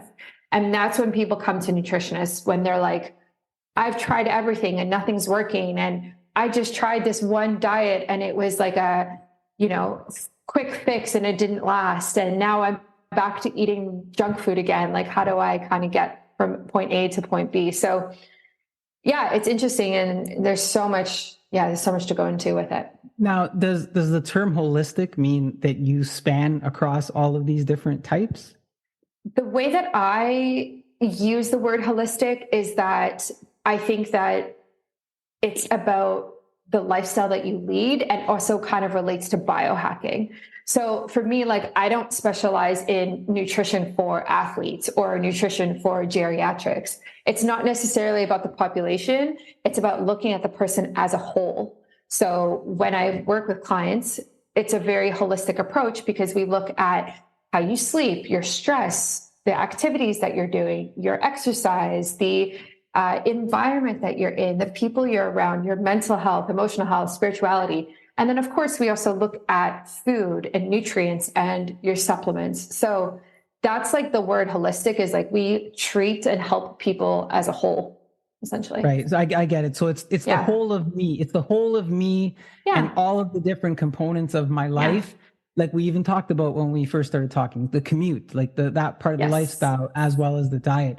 Yeah. And you brought in the term biohacking, and I know we're going to talk a little bit about it a bit later on. I understand you were on Bloomberg talking about biohacking too. Yeah. Is that correct? Yeah, they did a Bloomberg documentary, and it was basically about, can you live to be 150 years old and how do we get there? And they featured, I think, some of my TikTok content, which was really cool. And it's really cool just to see biohacking in general be making it to places like Bloomberg. Like that's when it's really gaining momentum, is when the big people like that are reaching out to you. So do you answer that question in the documentary about making it to 150? No. Well, they kind of took content that I had already created from TikTok and talked about how it was like related to longevity. So I think they took some of my videos about like the sauna or doing cold plunges and like how it's good for you and reduces inflammation, and like talked about that and then related that to this bigger goal of living to 150. Awesome. So Yeah. I know that on your website, biohackingbrittany.com, there's a link to the Bloomberg Biohacking Brittany, the 150-year life. So we'll get that in the show notes. And if people haven't seen it, they can go ahead and take a look at that. Now, Brittany, how did you decide to take the career path that you did and life path? You said it started in 2019. Is there an event that you could share with us that you said, this is what I'm going to do? Yeah. So it honestly started before that. I had a bunch of health issues when I was a teenager and went to my doctor at the time, and she did a bunch of blood work, and she was like, nothing's wrong with you. Like, everything appears normal. And I had all of these like symptoms and signs, and I didn't understand it or know what to do about it. And then I started looking at naturopaths at the time, and I went to a naturopath, and she was like, she just opened my eyes to this whole idea of like natural healing and food and nutrition and supplements and testing and all of these different things. And it was through that own healing journey of those initial health problems that I was facing that I like fell in love with the idea of healing naturally. And then I went to university and came out, went into corporate, but always knew I wanted to actually get into health. Then I went back to school for nutrition, started my business, and then it just kind of went from there. But like the passion for health really started when I was a teenager. So you say that you've been on a wild health journey for over 12 years. Is that part of what you're talking about? Mm-hmm. Yeah. Sorry, go ahead. Yeah, that's funny that I say that. I guess my website says that because it's true. And you're healing from, and I may get these wrong, leaky gut syndrome, candida, parasites, dysbiosis, hormonal imbalances through various health modalities and changes. There's just a ton of stuff there, and I know we're going to get into a couple of things. I guess that's the background on all of those things, Brittany. Like you had some personal experiences with those. Yeah. So essentially, I had a lot of gut health issues, and that's what those are. It's gut health issues minus the hormones. And at the time, there wasn't Instagram. There wasn't this like wellness movement where it was like, oh, gut health is trendy, drink bone broth. Like there was none of that. So there was not this like access to information that there is now. And I didn't even know about any of that. I didn't even know any of this was even possible to be an issue.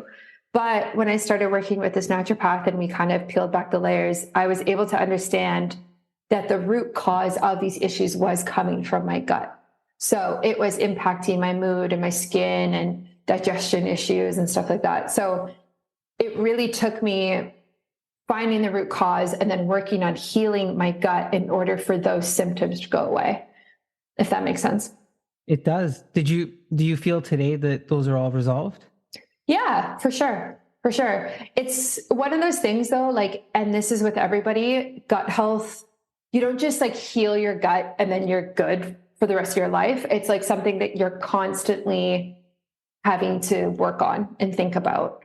Like there's definitely times where I've done a gut healing protocol and there's certain foods I'll have or supplements I'll have, but that's not every day. But with the healthy choices I make every day, it definitely is in my mind to keep my gut healthy and strong.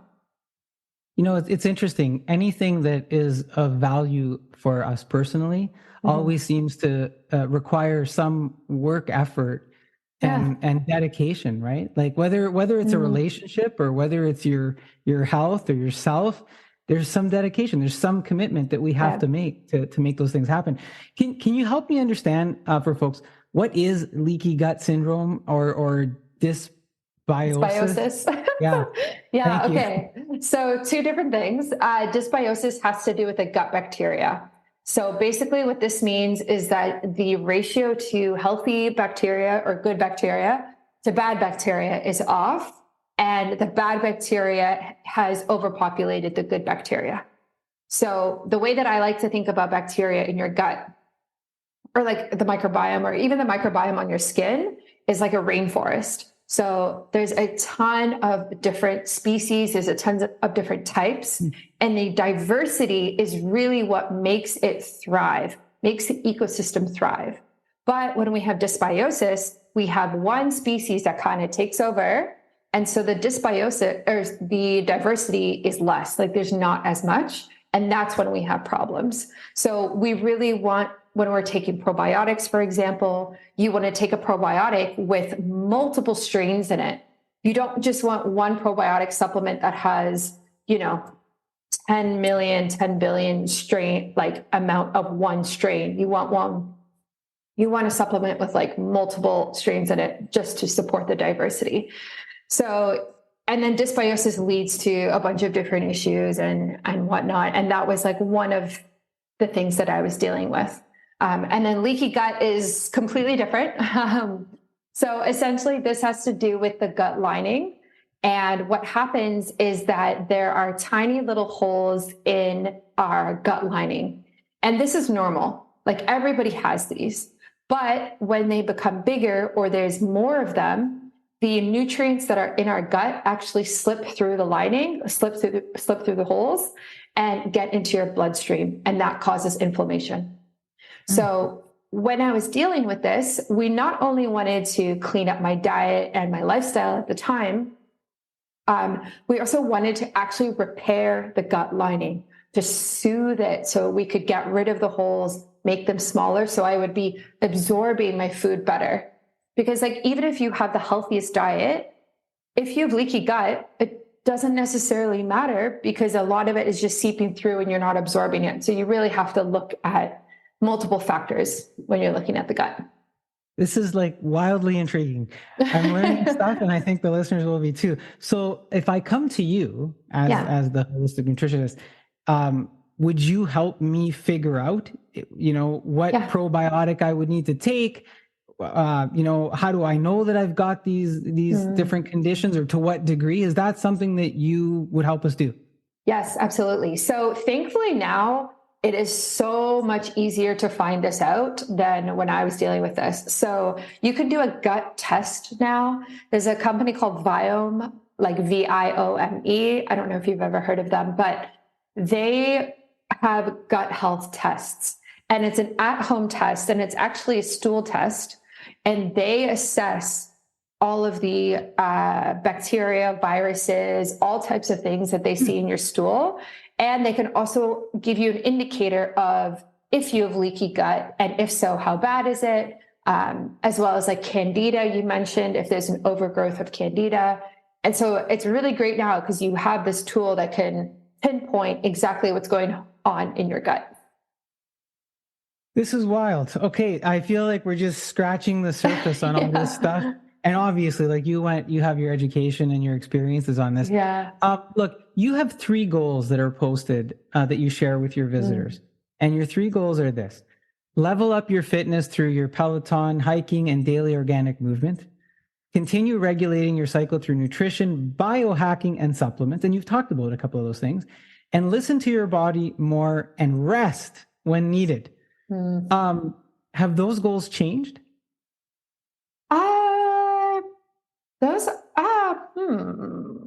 I think the first one might have changed.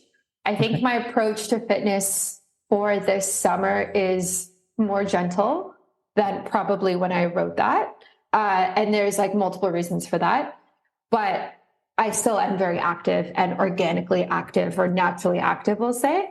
But I'm definitely not on the Peloton every day, like going hard at this point. You change your routines, it sounds like, right? Yeah. And like, I am really trying to balance my hormones and regulate my menstrual cycle. And when you are overstressing your body with over-exercising, it's really hard to do that. So because it's so important for me right now to regulate my cycle, and I'm in my preconception health stage of life right now, that kind of overshadows this need to work out excessively. That makes sense. Again, we're going back to balance and understanding your body, listening to what your body needs more of. Now, you mentioned daily organic movement. Do I do daily organic movement without doing it, or?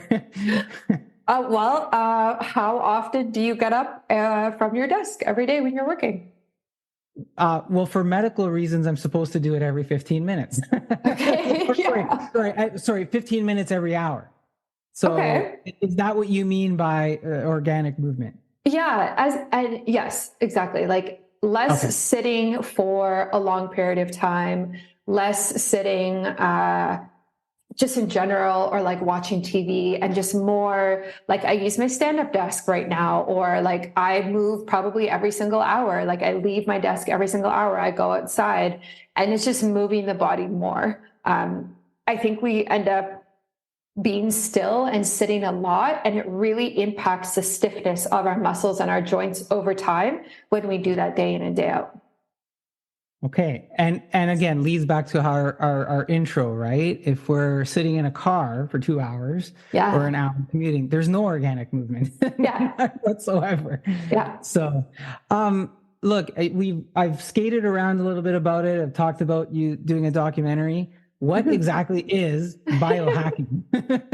Yes. So there's a bunch of different definitions. My definition that I always say is it's holistic self-care for optimal health.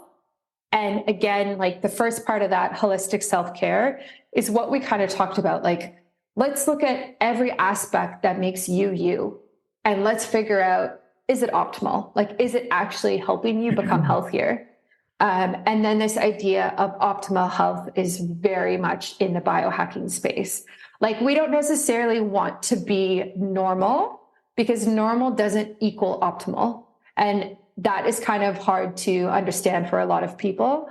But the goal is optimal health, but it's tough because optimal health is not it's not a destination necessarily. It's not like one day you arrive at optimal health and you're good and now you don't need to do anything anymore. Like, it doesn't really work like that. It's more of like, how do we try to be as healthy as we can for as long as we can so we can live a long, healthy life? And yeah, it's kind of hard to wrap your head around, but that's kind of what biohacking is. So when I think of hacking, and like I put on my technology computer geek hat, and I think I'm hacking, I'm doing something to something that has some sort of steady state to alter it to behave in a different way. And essentially, is that what we're doing to our bodies with what you're saying? We're hacking into our bodies to alter the way that it works for good reasons.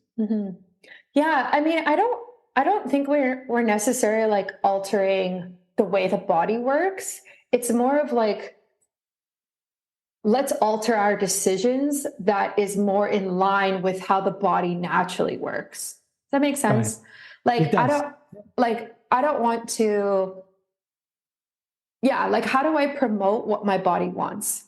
And like the prime example, like I just said, was going to watch the sunset at 6 p.m. Like at 6 p.m., does your body want to be sitting in front of a computer with bright lights? You haven't eaten, you're over caffeinated, you haven't moved. No, it actually doesn't. Like, your mind might want that, but your body really doesn't want that. And your brain doesn't want that. So it's like, okay, let's stop working at a reasonable time. Let's go get some friends and let's go down to the water and take our shoes off and ground ourselves and like be with nature. Sounds great. Do you think there's a perception out there? Like when you describe that, like I'm all in, right? Because I realize the health benefits. But do you think there's a perception out there that they would look at us and kind of go, they're lazy. They have a lazy lifestyle. They don't want to work. They're not committed. They're not like, did you ever get that sense from anybody when we talk about stuff like that? Or I think that if you are committed to being super healthy and health is in, let's say, your top 3 values as a human being, I don't think that can possibly equate to being lazy, because the amount of work it takes to maintain a reasonable, healthy state is a lot. It's a lot. It's a lot of time. It's a lot of even money. Sometimes it's a lot of energy. And so I get what you're saying. If you're like, oh, I'm going to switch off my computer at a reasonable time. Oh, they're lazy. Like they only work 7 hours a day. I work 10 hours a day. How could they? But I don't know. I also think at the end of the day, do you really care what other people think? No, and it's just perception. Like I know Yeah. for me, like, I'll give you an example, right? Yeah. I've realized that for me, and I'll use lunch if I can use lunch as an example. Eating, after 12:30 doesn't make me feel well for the afternoon. I feel bloated. I feel stuffed. I realized that if I could actually eat around 11:30, that I have a better day. I have a better rest of the day. So instead of taking my lunch at 12:15 or 12:30, I like to take it at 11:30. But then some people go, well, you should be working at 11:30 because you don't, you should work till noon, or you should work till 12:30. But what's the difference if I still do that work and I could do it at 12:30 and I'm still achieving it? What's the difference if I eat at 11:30 or not? And it's the perceptions of those small changes that goes against the norm, the societal norms, right? Which is part of it. Yeah. I will say that I think that is changing though. Like, I think that is changing with the change in work culture that we're seeing, especially with millennials, especially with Gen Z. Like, I think this idea of going to an office for 9 to 5, everyone's lunch is at 12. Everyone goes, has drinks, happy hour at 5. Like, I don't know if that model is actually even going to be here in 15 years, maybe even 10 years. Like, it's just changed so much, and it's not individualized. Like, it doesn't work for you. So why do you have to fit into that? Like, what if you, like you said, like, you're actually more productive at work if you have an earlier lunch? So from an employee standpoint, how does it make sense for me to make you take lunch with everybody else? It doesn't. Yeah. It just doesn't. Or even, like the walks in the morning, like a 10-minute walk at a certain time or whatever. Brittany, look, I have a couple of scenarios because some folks, I usually say, hey, I'm getting such and such a guest, and sometimes I get some stuff in. So maybe you can help us out. I wanted to run through 3 scenarios here. I'm going to read them to you and then ask you the question. Is that still cool with you? Yeah, go for it. Okay, right on. So in scenario A, we have Mike. Mike is 55 years old. He enjoys his beer, eats fried food when he drinks, and often eats and drinks late at night. He's tried some diets, but for one reason or another, they haven't worked. He's not motivated to exercise on his own. He does walk a lot in his spare time, but they're leisurely walks, meaning he doesn't really get to an elevated heart or any type of sweat kicking in. He's very self-conscious about his habits to the point that it impacts some of his social engagements. He says he wants to change, but he doesn't know where to start. Now, from your holistic nutritionist, perspective, where would you start with Mike? What kind of advice would we give him? Yeah, absolutely. So obviously we're just going off of what you've told me. If there was a real client, I would have a lot more data and information. But I think the first thing that is really important is to get tested. Like, when I hear what you described, I immediately think like he likely has low testosterone. He likely has low cortisol, because those are the hormones that are associated with get up and go. I have energy. I'm like spring out of bed in the morning for a workout. I can push through and do harder workouts, and I can, have more energy throughout the day. Like, his energy in general sounds very off. So getting a full hormonal panel test on him would be very, very insightful to see what his levels are and what's going on. Maybe it's thyroid, who knows at this point. So that would be like mandatory for sure. And then, once we get that back and like we understand the data more, even with the data, you still have to, like, talking to this guy, like, you still have to try and understand and get to a reason why he would want to be motivated. And that is so personal and different for everybody. Because if you don't have a reason to go and work out or to choose healthier options, you're actually not going to stick to it. So even if I make like this amazing meal plan for you and we have all this information on it, like, we need to get to the root cause and do some emotional and spiritual work here. And so sometimes when I have clients, like, their motivations are very different. Like, some people, they want to be able to run around with their grandkids. Like, they don't want to be the old, fat, lazy, whatever you want to say. grandparent who can't keep up with their toddler. Like they want to be able to do that. And so they go to the gym, they hike, they go out for long walks so that they can do that. And that's a really beautiful motivation that works for a lot of older people. Some people, they are going through transitions in life. Maybe they're recently divorced and they need to get, or like split up, whatever it might be. They need to get back to a place of feeling good about themselves on their own. And so there's a lot of healing that comes with it. And then that's their motivation, is like, I want to feel good inside and out by myself alone. And so that's kind of what they do. But regardless, like we would have to talk a lot about the motivation. So Brittany, is Mike looking at two things? Is he looking at the hormonal panel? Is that like something that a medical doctor would do? There are actually so many, or not so many, but there's a handful of tests you can do at home now that just ship it to you. So he doesn't have to go the medical route. He could go the like you could help him out with that. Yeah. There's like urine tests, saliva tests, and you take the sample at home and you send it to the company, and then the company sends you the results. And then you as the nutritionist could work through whatever those results are. Okay. Yeah. So we have something for Mike in terms of that. Let's go to scenario B. Julia. Julia is 45 years old, a mother of 3. After pregnancy, she could never get back to her previous self. I'm not sure what that means. She is not motivated to work out and either finds it stressful or has a low tolerance for workout pain or exhaustion. She eats at regular times during the day, but her portions have increased over time. She has plenty of time to fit in regular workout routines, but can't bring herself to exercise on her own.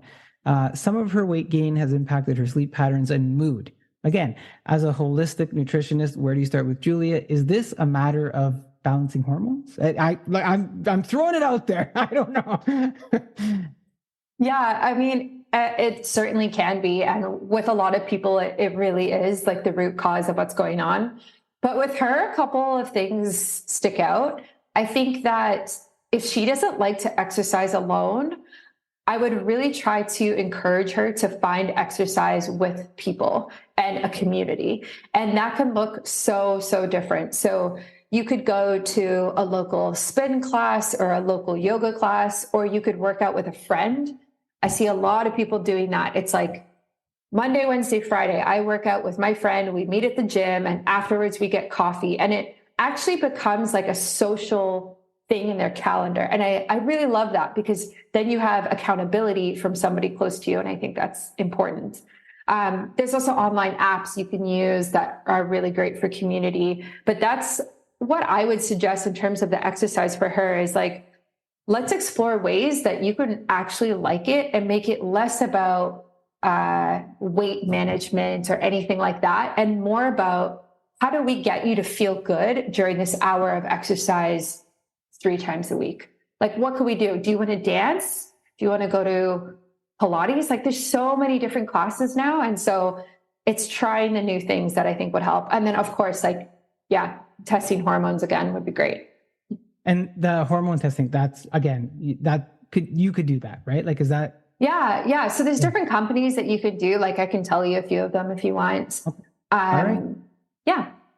Okay. So we got something for Julia. Okay. Last one, Tony. Tony is 24 years old.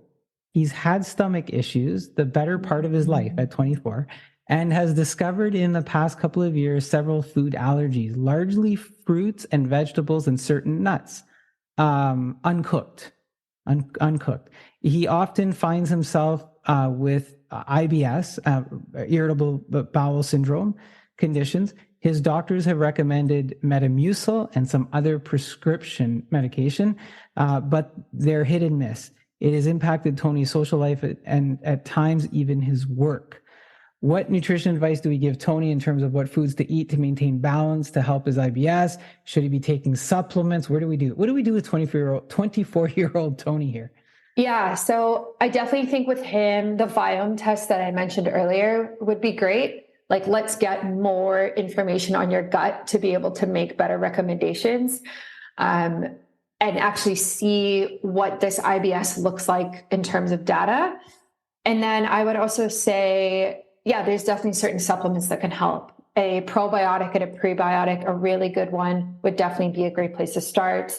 I would also, Metamucil, yeah, I can understand why that might be recommended, but we would have to do a full food analysis of the food that he's eating. A lot of people really like the elimination diet for something like this, which I don't know if you know what that is, but essentially it's like you remove all of the top irritants or allergens that people face, and then for a certain amount of time, and then you bring back one of them at a time for 1 week. And then you see how your symptoms are. And that would be something that would be really helpful to understand of what nuts is it? Do they have to be cooked, or are they uncooked, or what vegetables? And then we can kind of make, a better decision and a better meal plan based off of that. All right, Tony. Some stuff for Tony. That was awesome. Oh, you're awesome. You're you don't even have everybody's full whatever it is here, some 5 or 6 sentences, and you're able to hit this off. So thank you for that. Look, everything you talked about, there seems to be a pattern or a routine or something to it. Is there a morning and an evening? Are there biohacker routines that you would a person would get into? Yeah, absolutely.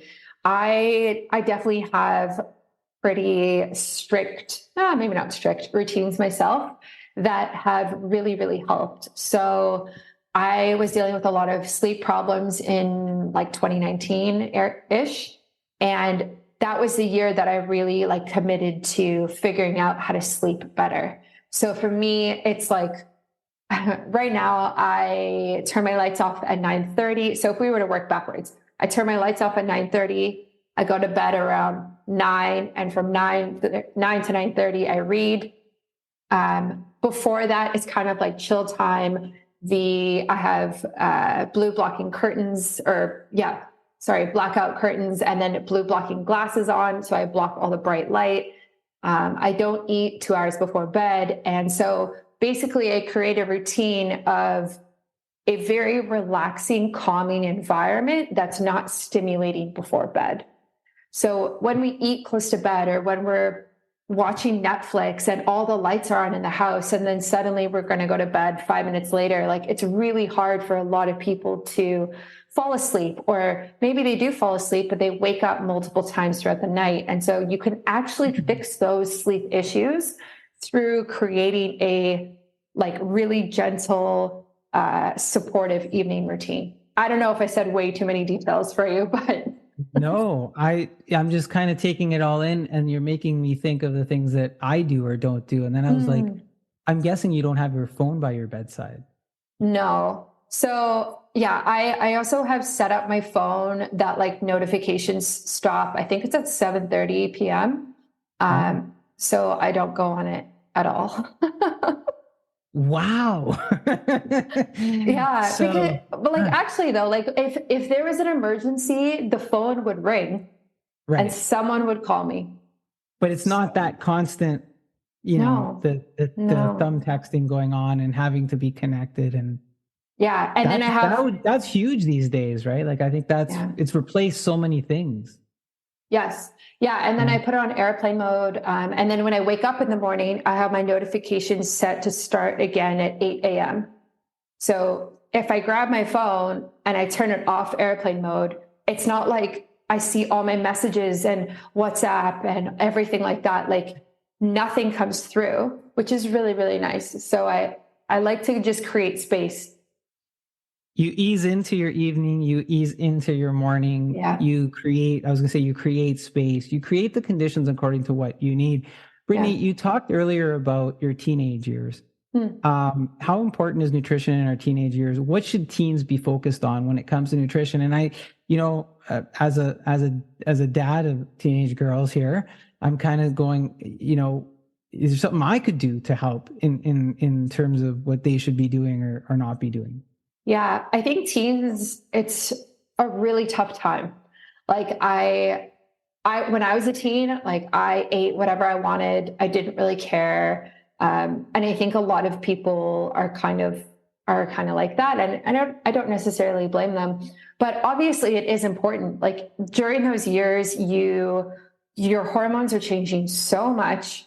You are also still developing, like you're not a full adult, right? And so if you think about it from just like a growth standpoint, even like bones, muscles, tissues, everything, like you're still growing. So obviously like the food that you're giving your body to grow from really, really does matter. So it is really important to get nutrients in some way, even if it's, you know, maybe a salad or just like a smoothie or whatever it might be. Like, how do we get the nutrients in and not have a diet that's just on like 7-Eleven Slurpees and McDonald's at lunch and coffee in the morning? I don't know. What do we say to girls who aren't eating their lunch when they're at school? They're skipping it and things like that for different reasons. But what do we say to that? Oh, this is so hard. I think that it's so hard with young girls. I think there's like just so much societal pressure on girls from a very, very young age to look a certain way. And unfortunately, there's nothing that I could do to, like, I could help with that issue, but that's like, it's a social, it's a cultural issue. It's massive.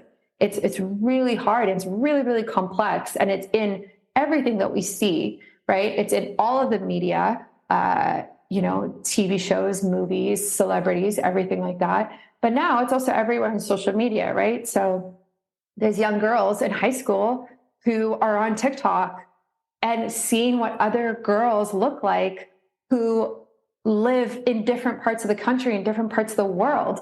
Like, that is nuts. And so how are you supposed to have a good body image and eat properly when you feel like you might have to look a certain way? That's a very, very difficult thing. I think there is a lot that parents can do. Again, I'm not a parent and I'm not an expert, but I think that communication and support from parents is huge and probably is actually more impactful than what people might think, because kids really, really do look up to their parents and they look up to the other adults that are around them. So like, depends who, but like teachers or aunts and uncles and that type of thing. So I think there's a lot to, as parents and adults, support your kids, give the proper messaging, support them. Yeah. I don't mean to minimize this in any way with my words, but I won't judge you. Please eat. Eat healthy, but eat, right? Don't skip your meal. Eat, be your best body that's in you and eat. And there's good supports out here. I got to ask this question. You have something, you posted something about hormone balancing chocolate. Oh, yeah. Is that real? Yeah, it is real. Of course. Does it taste good? Yes. Okay. So this is a free recipe on my website. You can go download it. In it is adaptogens. So do you know what adaptogens are? I do not.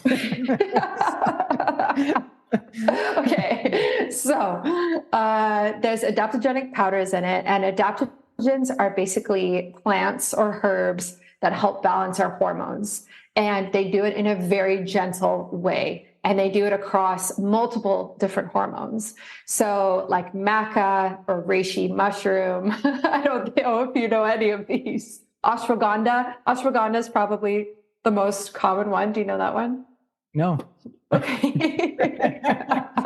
So essentially, there are these powders that are in the chocolate, and you kind of eat a piece a day, and it basically over time helps to balance things out. I'm just focusing on the fact that it's chocolate.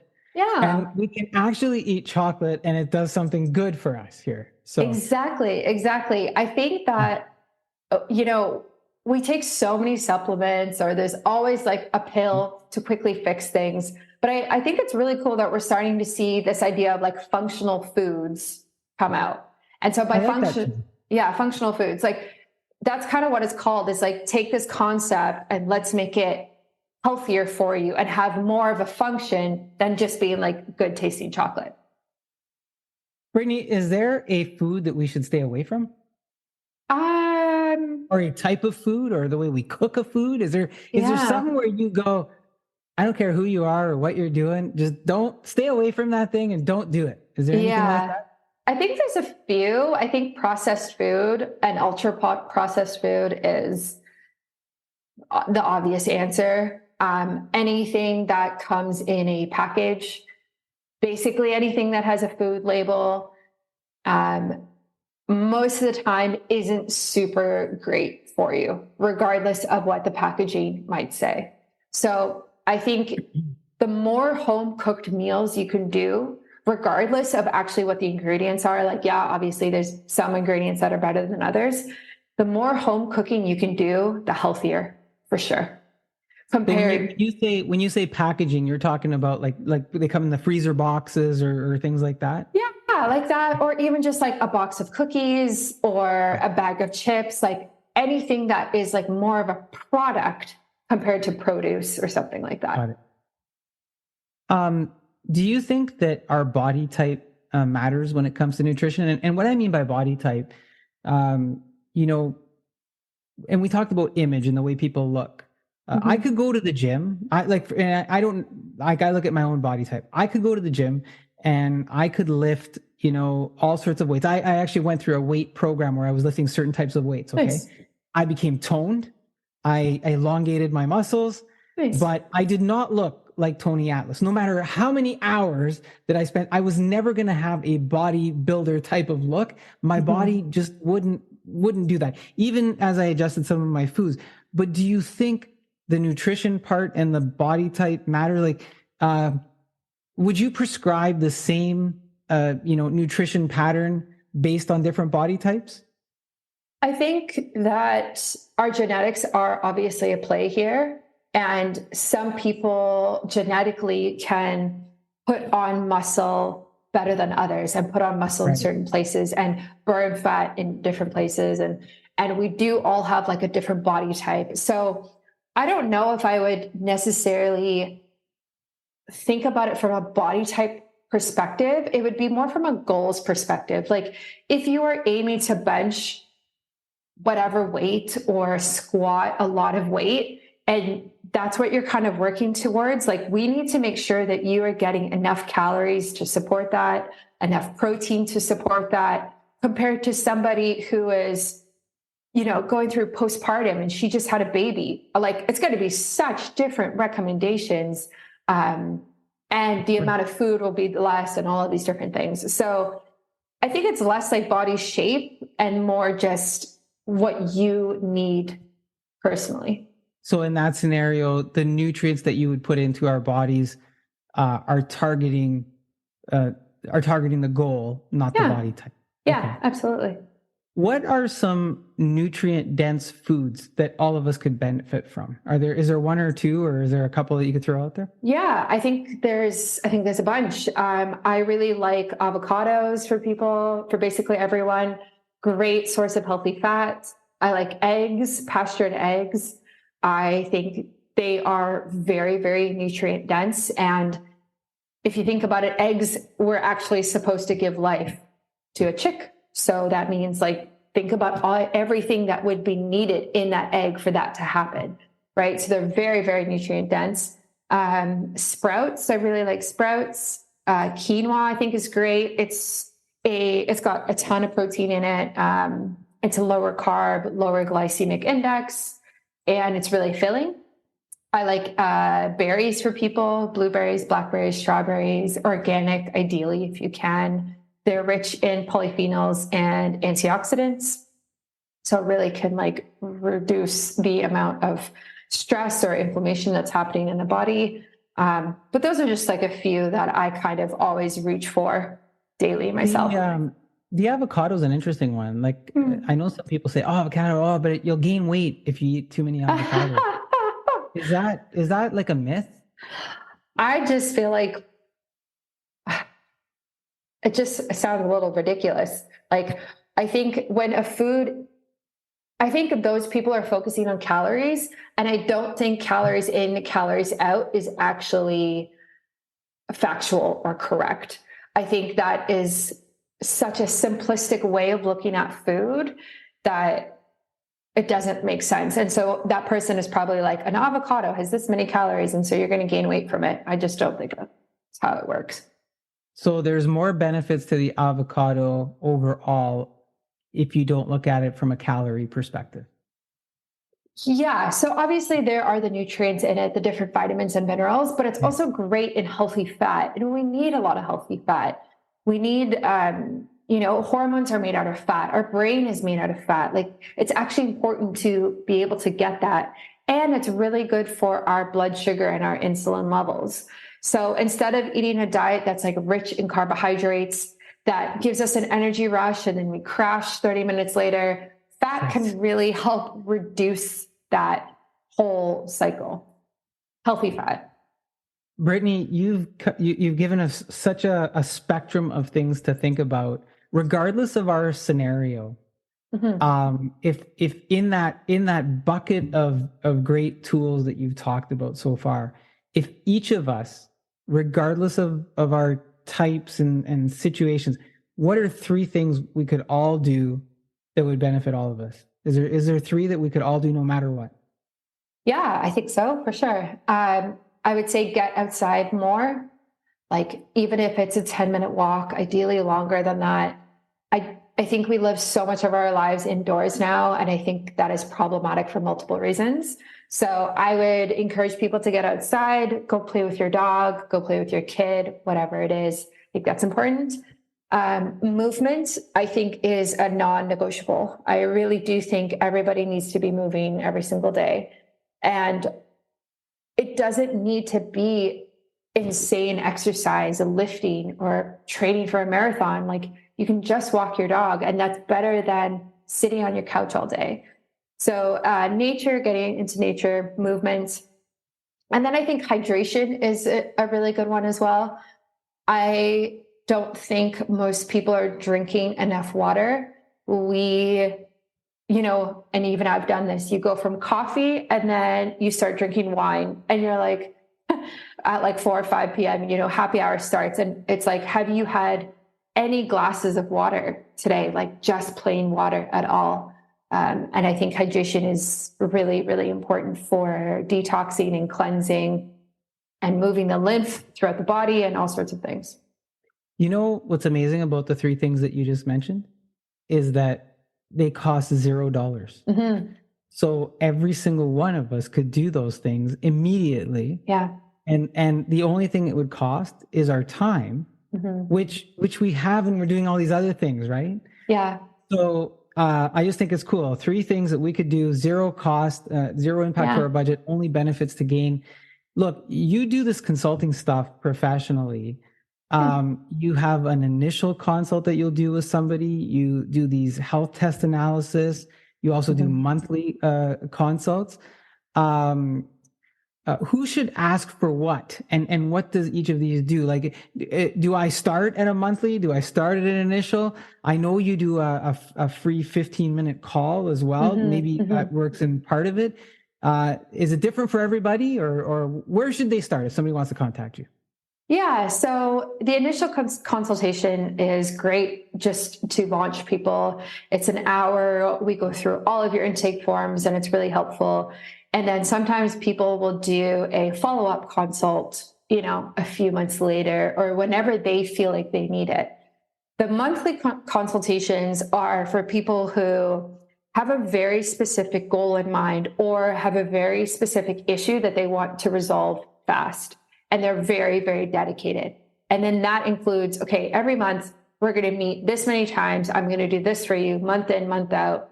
And let's get you from A to B as fast as possible. That's the type of idea. So it's a bit of a program. It's like you enter into a program. Yeah, kind of a program, because some people need more face-to-face and they need more encouragement compared to checking in every 4 months or something like that. And then the health test analysis, that's just when people send me, their Viome results, or they send me their blood work, and they are like, I have no idea what this means. I don't know what to do with this. Can you help me? And then I go through it, and then we have a consultation, and then I help them. Awesome. And you also have a shop that provides a variety of products. I got to ask this question. What's a Bioptimizer? Bioptimizers? Yeah. Did I say it right? And who benefits from this? What is, I'm trying to, learn a little bit more. Okay. What is a Bioptimizer? So Bioptimizers is a company that sells supplements that I like. They have a great prebiotic, probiotic, actually. That's the one that I take. So the shop page on my website is all of the products that I love and that I affiliate for. And so I just send people there because people ask me all the time, like, what books should I get? Or I want to buy a red light therapy device. Which one do you recommend? And so I just send them that, and then they go through there. Right. So on biohackingbrittany.com, there's a little thing at the top says shop, and that's where people can get to if they want to check that out. Can you tell us, I've heard this word before. I'm ignorant to what it means or what the benefits are. Collagen. But I hear people say, oh, it does all these good things. What is collagen products? Who benefits from this? Yeah. So collagen is a type of protein, and it's typically in a protein powder. And it typically comes from animals. And people just really like it as a protein because it's a complete protein, and it's really good for your joints and bones. And it's also really good for your skin and hair and nails. And so that's why it's kind of so popular, is because their skin, hair, and nails are made out of collagen. So the idea is, like, if we take collagen as a supplement, it will help with that. And that's kind of why it's popular. Are there risks to doing this, or can I take too much of it? Do men take it more than women, or vice versa? Or I don't know if men take it more than women. I think it depends on the issue that they're dealing with. I don't know if you could take too much of it. Okay. I doubt it. Because it's a protein, right? Like it's like taking protein powder. Okay. Like if you take too much it with something, and your body's going to absorb it and use it. Yeah, exactly. Okay. Now, Brittany, you've been talking with me here on my show, The Monthly Social. You have your own dedicated show. It's called Biohacking with Brittany.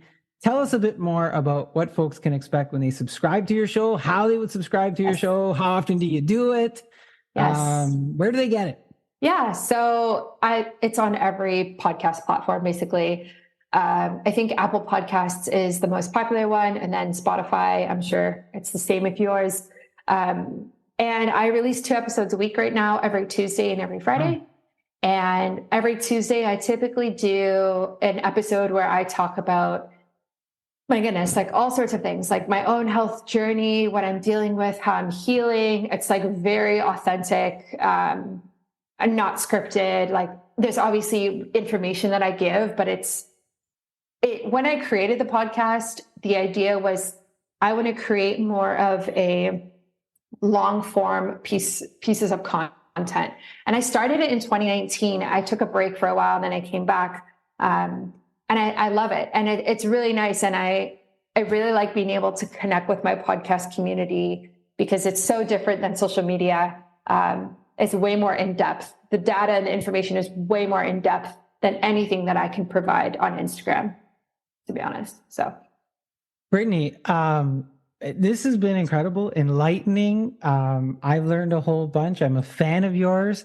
I can't thank you enough for doing this and educating me and the listeners. Before I let you go, is there anything else that I've probably bombarded you with questions, but is there anything else that you'd like to leave us with? I would just say that I just want to encourage people that it's never too late to make healthy decisions, and that every healthy decision actually matters.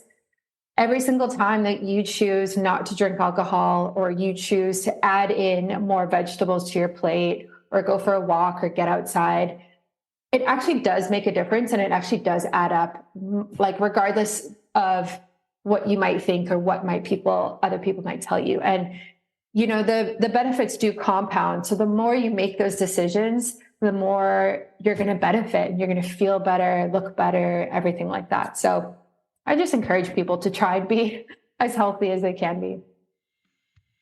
Normal does not equal optimal. She is organic. She is authentic. We have been biohacking with Brittany here on the Monthly Social.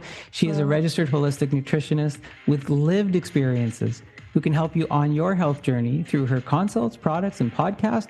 I will have all of Brittany's contact information in the show notes. Thank you again, Brittany. Take care. We hope that we can catch up with you again. Awesome. Thank you so much. All right, I hope you enjoyed that session with Brittany Ford on biohacking. I know that I certainly did. And now let's get to some more music. We'll take a little music break with our friends Lemon Cash. Here's Jeff and Cory with their song, Someone. Putting on your makeup. He said he was taking you out, but he cancels again. He drank too much. You wonder why you stick around. He let you down again. You're thinking about leaving him, but you're comfortable when you're with him. And don't think about it too much. You think that he's in love, but it's just lust. He lost your trust, and you need someone who needs you, someone to please you, someone who never makes you think that you ain't good enough for that someone. Someone who needs you, someone to please you, someone who sees you just like I do tonight. Maybe I am that someone.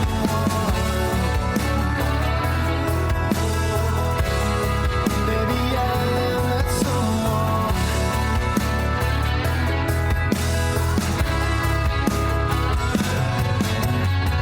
You're at the bar, you're all alone.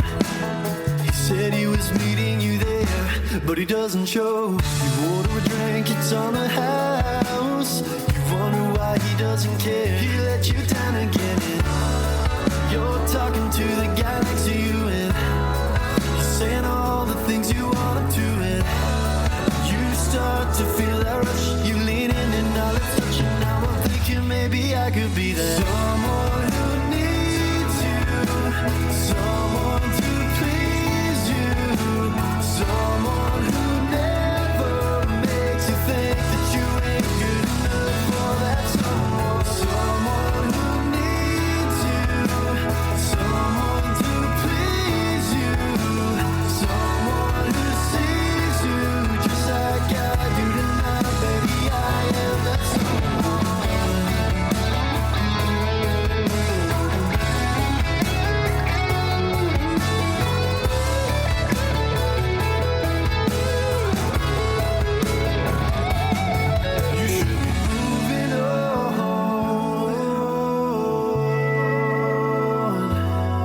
You should be moving on. You should be moving on.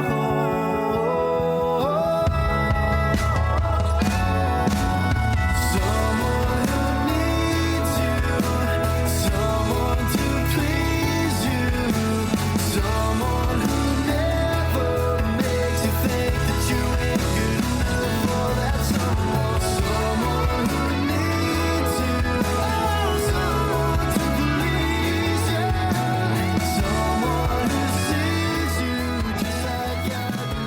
Thank you, Cory and Jeff. They are Lemon Cash, and that is their song, Someone. Stay tuned for their brand new one, the breakup song. We're going to be hearing that a little bit later on in the show. But right now, let's hear from one of our friends of the podcast, Lee's Fine Cars. Whether it's buying a new car or a quick oil change, Lee's Fine Cars and Service Center has got you covered. Proudly serving the GTA for over 30 years as your one-stop automotive source for sales, service, and bodywork. Come visit us at 87 Green Lane, conveniently located just south of Bayview and 407, or online at leesfinecars.com.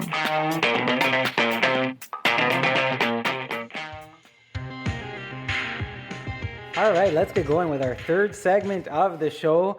And I am welcoming a really special little girl, and I hope you listen to this entire segment. Her name is Siena Kleiner-Fisman. She's better known as Sisi to her friends and family. I don't want to give away too much. She's just a dynamic, inspiring little girl that's going to tell her story. So let's have a listen. I am welcoming to the monthly social 11-year-old Siena Kleiner-Fisman, who is also known by friends and family as Sisi, a cancer survivor from the age of 3, now a grade 5 student. Sisi has authored a book called She Warrior that inspires adults and children alike. She's here to share her courageous story with us. Sisi, thank you so much for coming to have this talk with me. How are you today? Thank you. How are you? I'm good. Are you looking forward to summer? Yes, I love summer. It's my favorite season other than spring. What's your favorite thing to do in the summertime, Cece? There are so many possibilities of what you could do in the summer because in the winter there's so many things you can't do, but you can do almost anything in the summer. Like you can go swimming, going to summer camp, going swimming. That's what I love the most, probably. Lemonade stands, that sort of stuff. Those are all the things I love. Summer's my favorite too, and swimming is one of my favorite. I'm not very good at it, but it's one of my favorite things to do too. So it's exciting, isn't it? Yeah, it's very exciting. So, Cece, I'd like to congratulate you for being so strong and so brave and so courageous fighting cancer and now being able to share your story with us. What made you decide to write your book called She Warrior? Well, one morning I woke up and I had an epiphany that I have a pretty great life and a pretty interesting story if you ask me.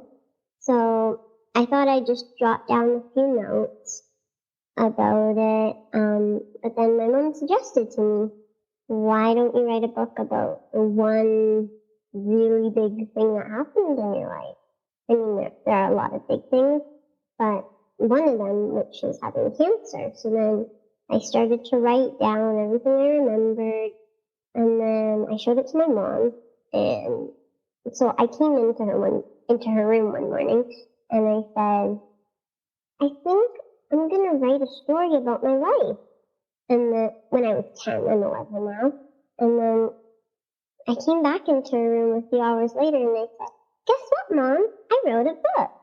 So yeah, I think that's how it started. That's how it started. Well, I'm so happy that you wrote the book. I read the book and like I said, it's very inspiring for me. And when I was reading your story, your words made me feel all sorts of things. I was really angry at cancer and I was scared too. My mom is a cancer survivor, and it made me think of when I would go to the hospital with her and I helped her with all of her treatments. Was it hard or scary for you to think back at all the different things about your cancer and your treatment when you were writing the book? I'd have to say yes a little bit because I had to go back and think back on leaving home to go to Philadelphia. Right. Getting needles every day because I don't think any kid really likes needles. But also, I had to learn a lot more about myself than I'd ever known. So it was just shocking, a lot of it. So you learned more about yourself because you started remembering all the different things that you went through, and now you're in a different spot in your life, right? And I also asked my mom a bit of it. Yeah. Cece, when you think back to when you were going through your treatments in the hospitals and the people you met, your journey, what do you remember the most about those days? What sticks out in your mind? Well, there were good and bad things I remember. I remember my friend coming to visit me in my hospital room.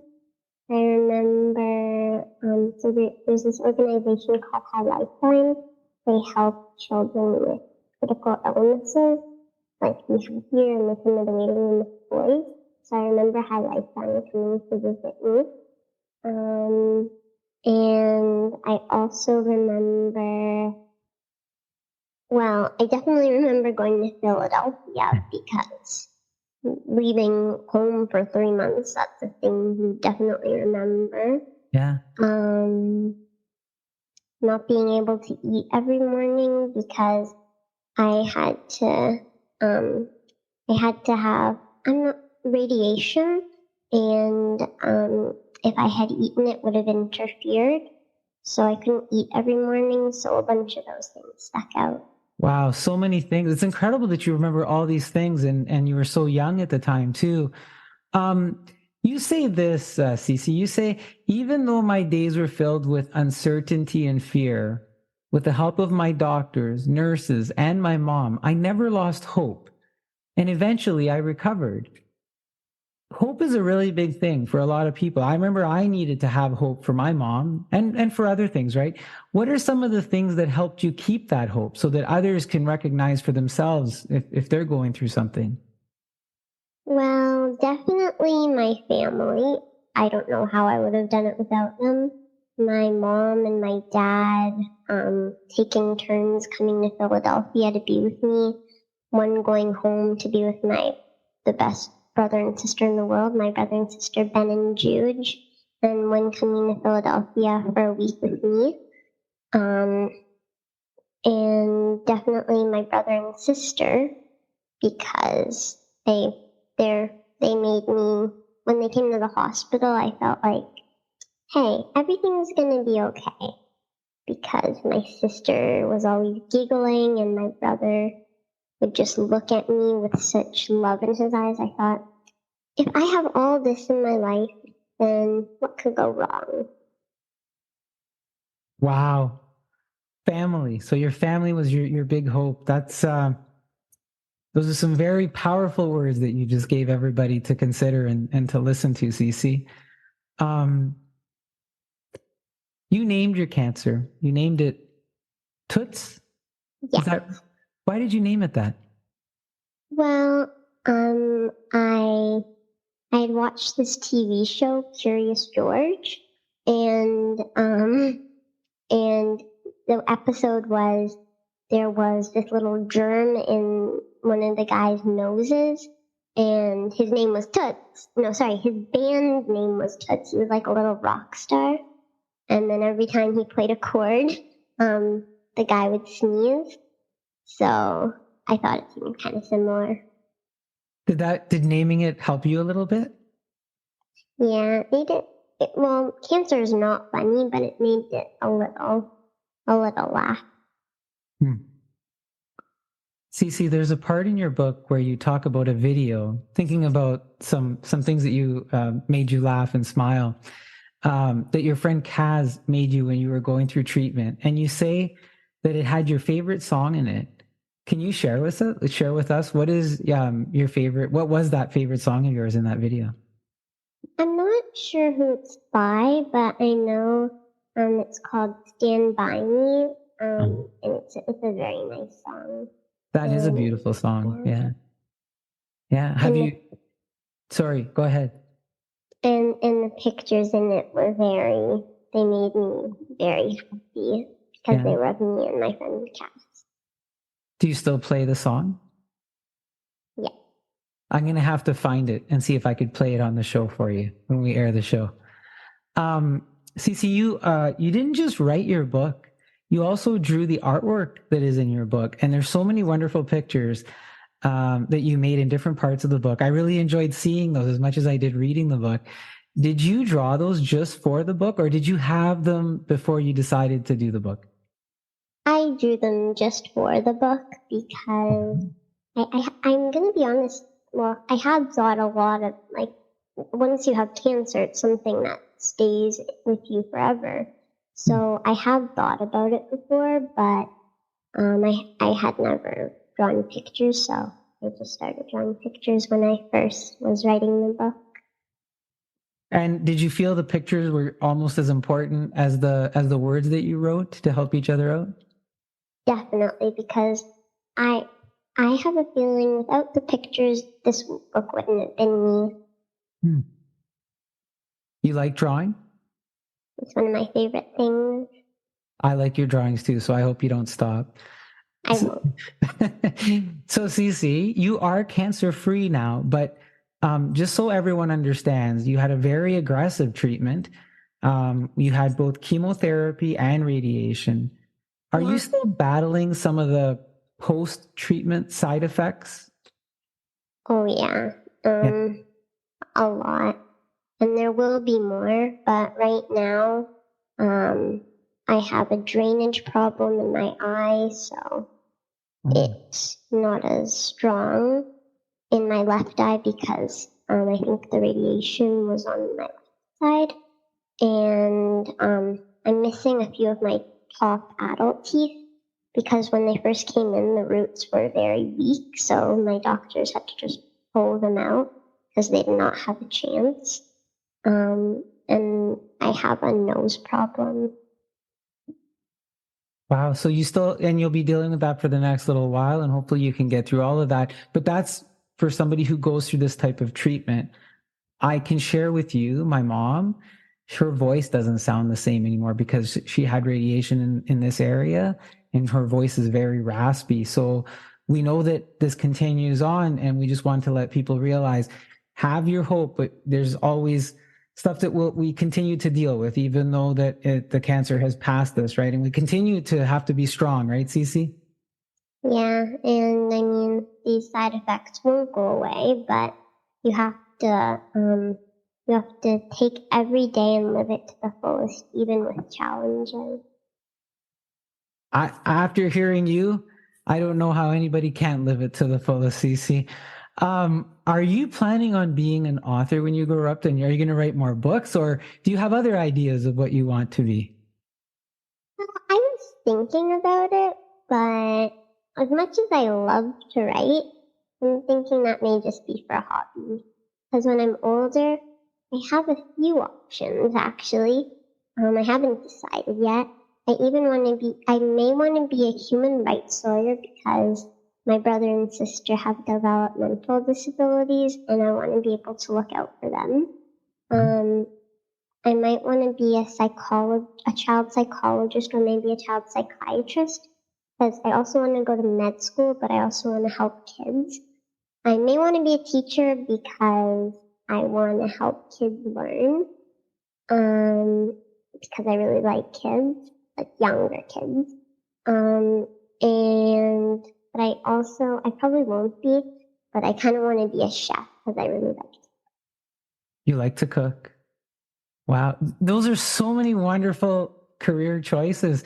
And it's so amazing that you have thought about them in so many different ways, Sisi. Actually, I do have one that I definitely want to do, no matter what. I really, when I'm older, want to be the Prime Minister of Canada. I'd vote for you right now. Thank you. When I turn 18. You let me know, and I'm going to come help you out because I just think that you're a leader. I think you're a natural leader. And I think there's a lot of people who would want to listen to you and would trust you and would follow you with such a wonderful message that you put forward and such confidence. I'm so excited to hear you talk and to hear all the wonderful things that you want to do with your life. So it makes me want to do more, Sisi. Thank you. It's just there are so many possibilities. Like, where do you begin? It's true. And you should never end because we have so many things available to us, so many tools, so many opportunities. We should make the most of them and focus on all the good things that we have in our lives, right? Mm-hmm. Yeah. Sisi, do you have a message that you'd like to send out today for any kids or anyone out there who might be facing a situation like yours? Well, find the silver lining in every day because I feel like it's impossible for one day to just be all bad, no good things at all. Yeah. And in your spare time, write a book. Find your silver lining and in your spare time, write a book. Sisi, thank you so much for sharing your story, your book, your thoughts today with us. I'm going to put a link to your book that is being sold on Amazon in our interview notes. Is there any other place that we should look for your book or any other place to connect? I think that's the only place right now. Okay, wonderful. So we will look for that, and I'll help get your message out, hopefully. So thank you again That is Sisi. She's a she warrior, 11-year-old Siena Sisi Kleiner-Fisman, cancer survivor and author of her new book, rightly titled She Warrior. It's an inspiring story that brings hope, defines resiliency, stirs emotion, pushes you to find your own strengths in whatever challenges you may have in your life, but is also innocent, authentic, and motivating. Sisi is a masterful storyteller at age 11. I'll have the book and the links in the show notes, so please check those out. Thank you again, Sisi. Best wishes and take care. You too. And now, Sisi, here's for you through our affiliate licensed radio station, thepathrradio.com, is Ben E. King with your song, Stand By Me. When the night has come and the land is dark and the moon is the only light we'll see. No, I won't be afraid. Oh, I won't be afraid. Just as long as you stand by me. So darling, stand by me. Oh, stand by me. Oh, stand by me. Stand by me. It's the sky that we look upon should tumble and fall, or the mountain should crumble to the sea. I won't cry, no, I won't shed a tear, just as long as you stand by me. And darling, stand by me. Oh, stand by me. Oh, stand now. Stand by me. Stand by me.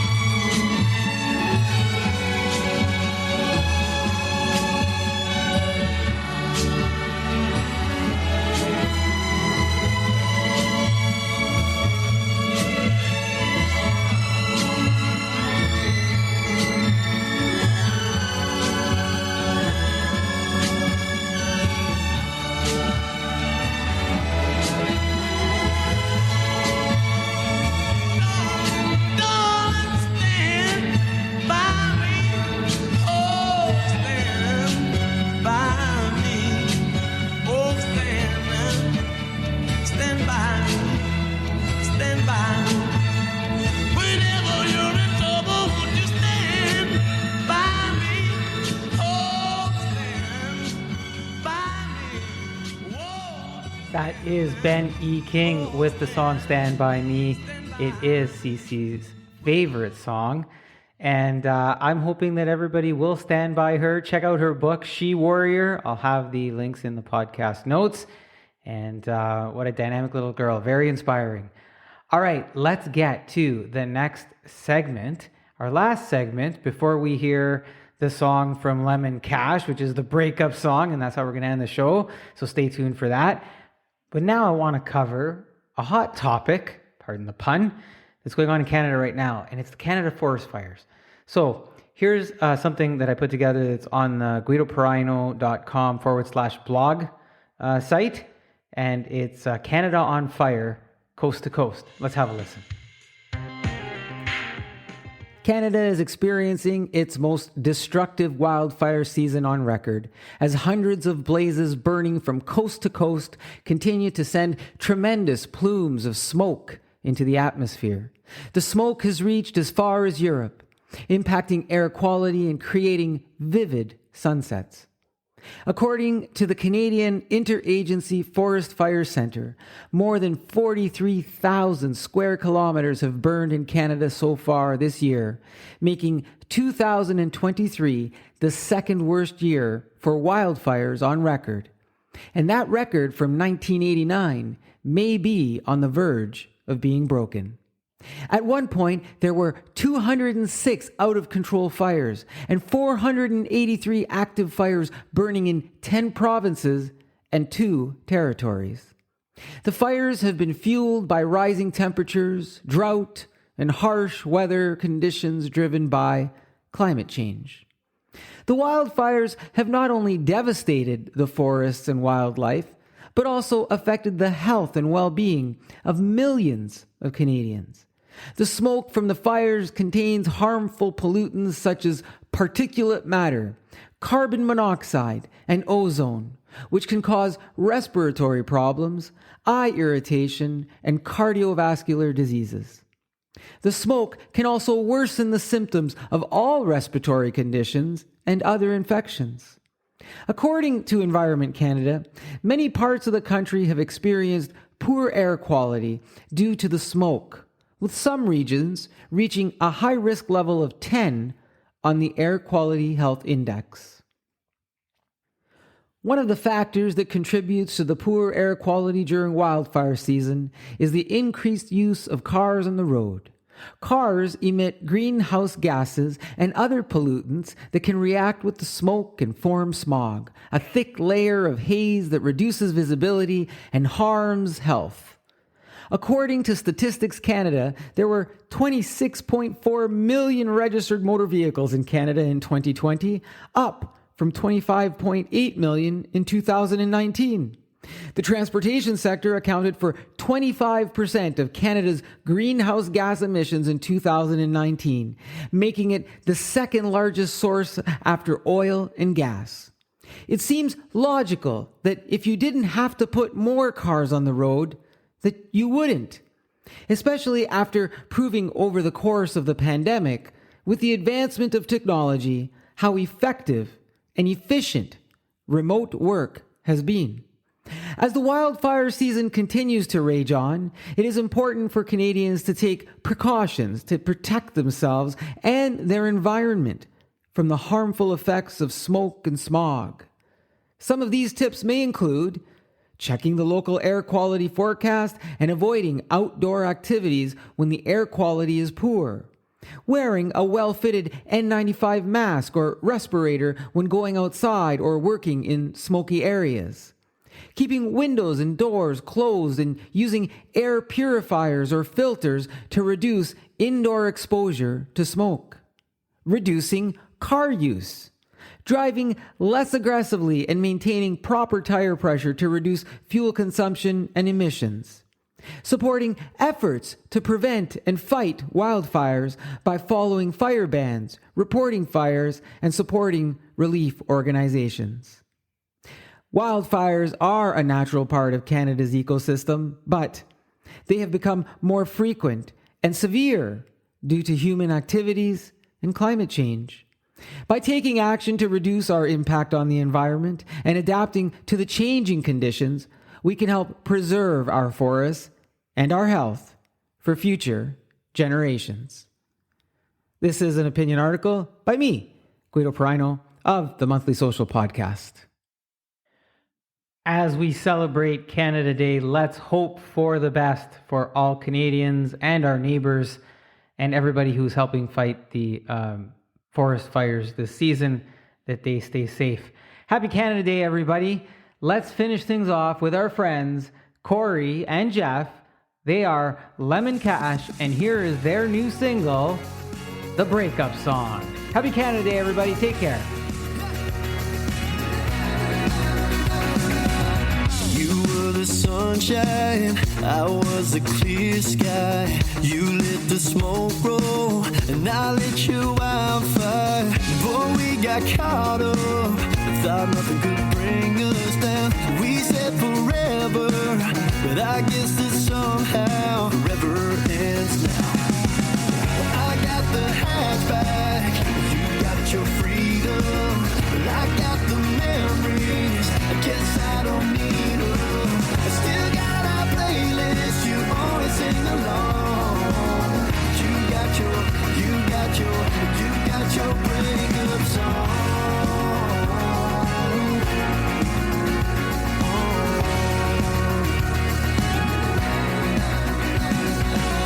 Saw liquor store parking lot. Was planning on a six-pack, and now I'm throwing in a fifth of scotch. Drowning my sorrows, 'cause God knows I never knew the first song I'd write about us would be the one about, would be the one about, would be the one about losing you. I got the hatchback, you got your freedom, and I got these memories, even though I don't need them. I still got our playlist, you only sing along. You got your breakup song.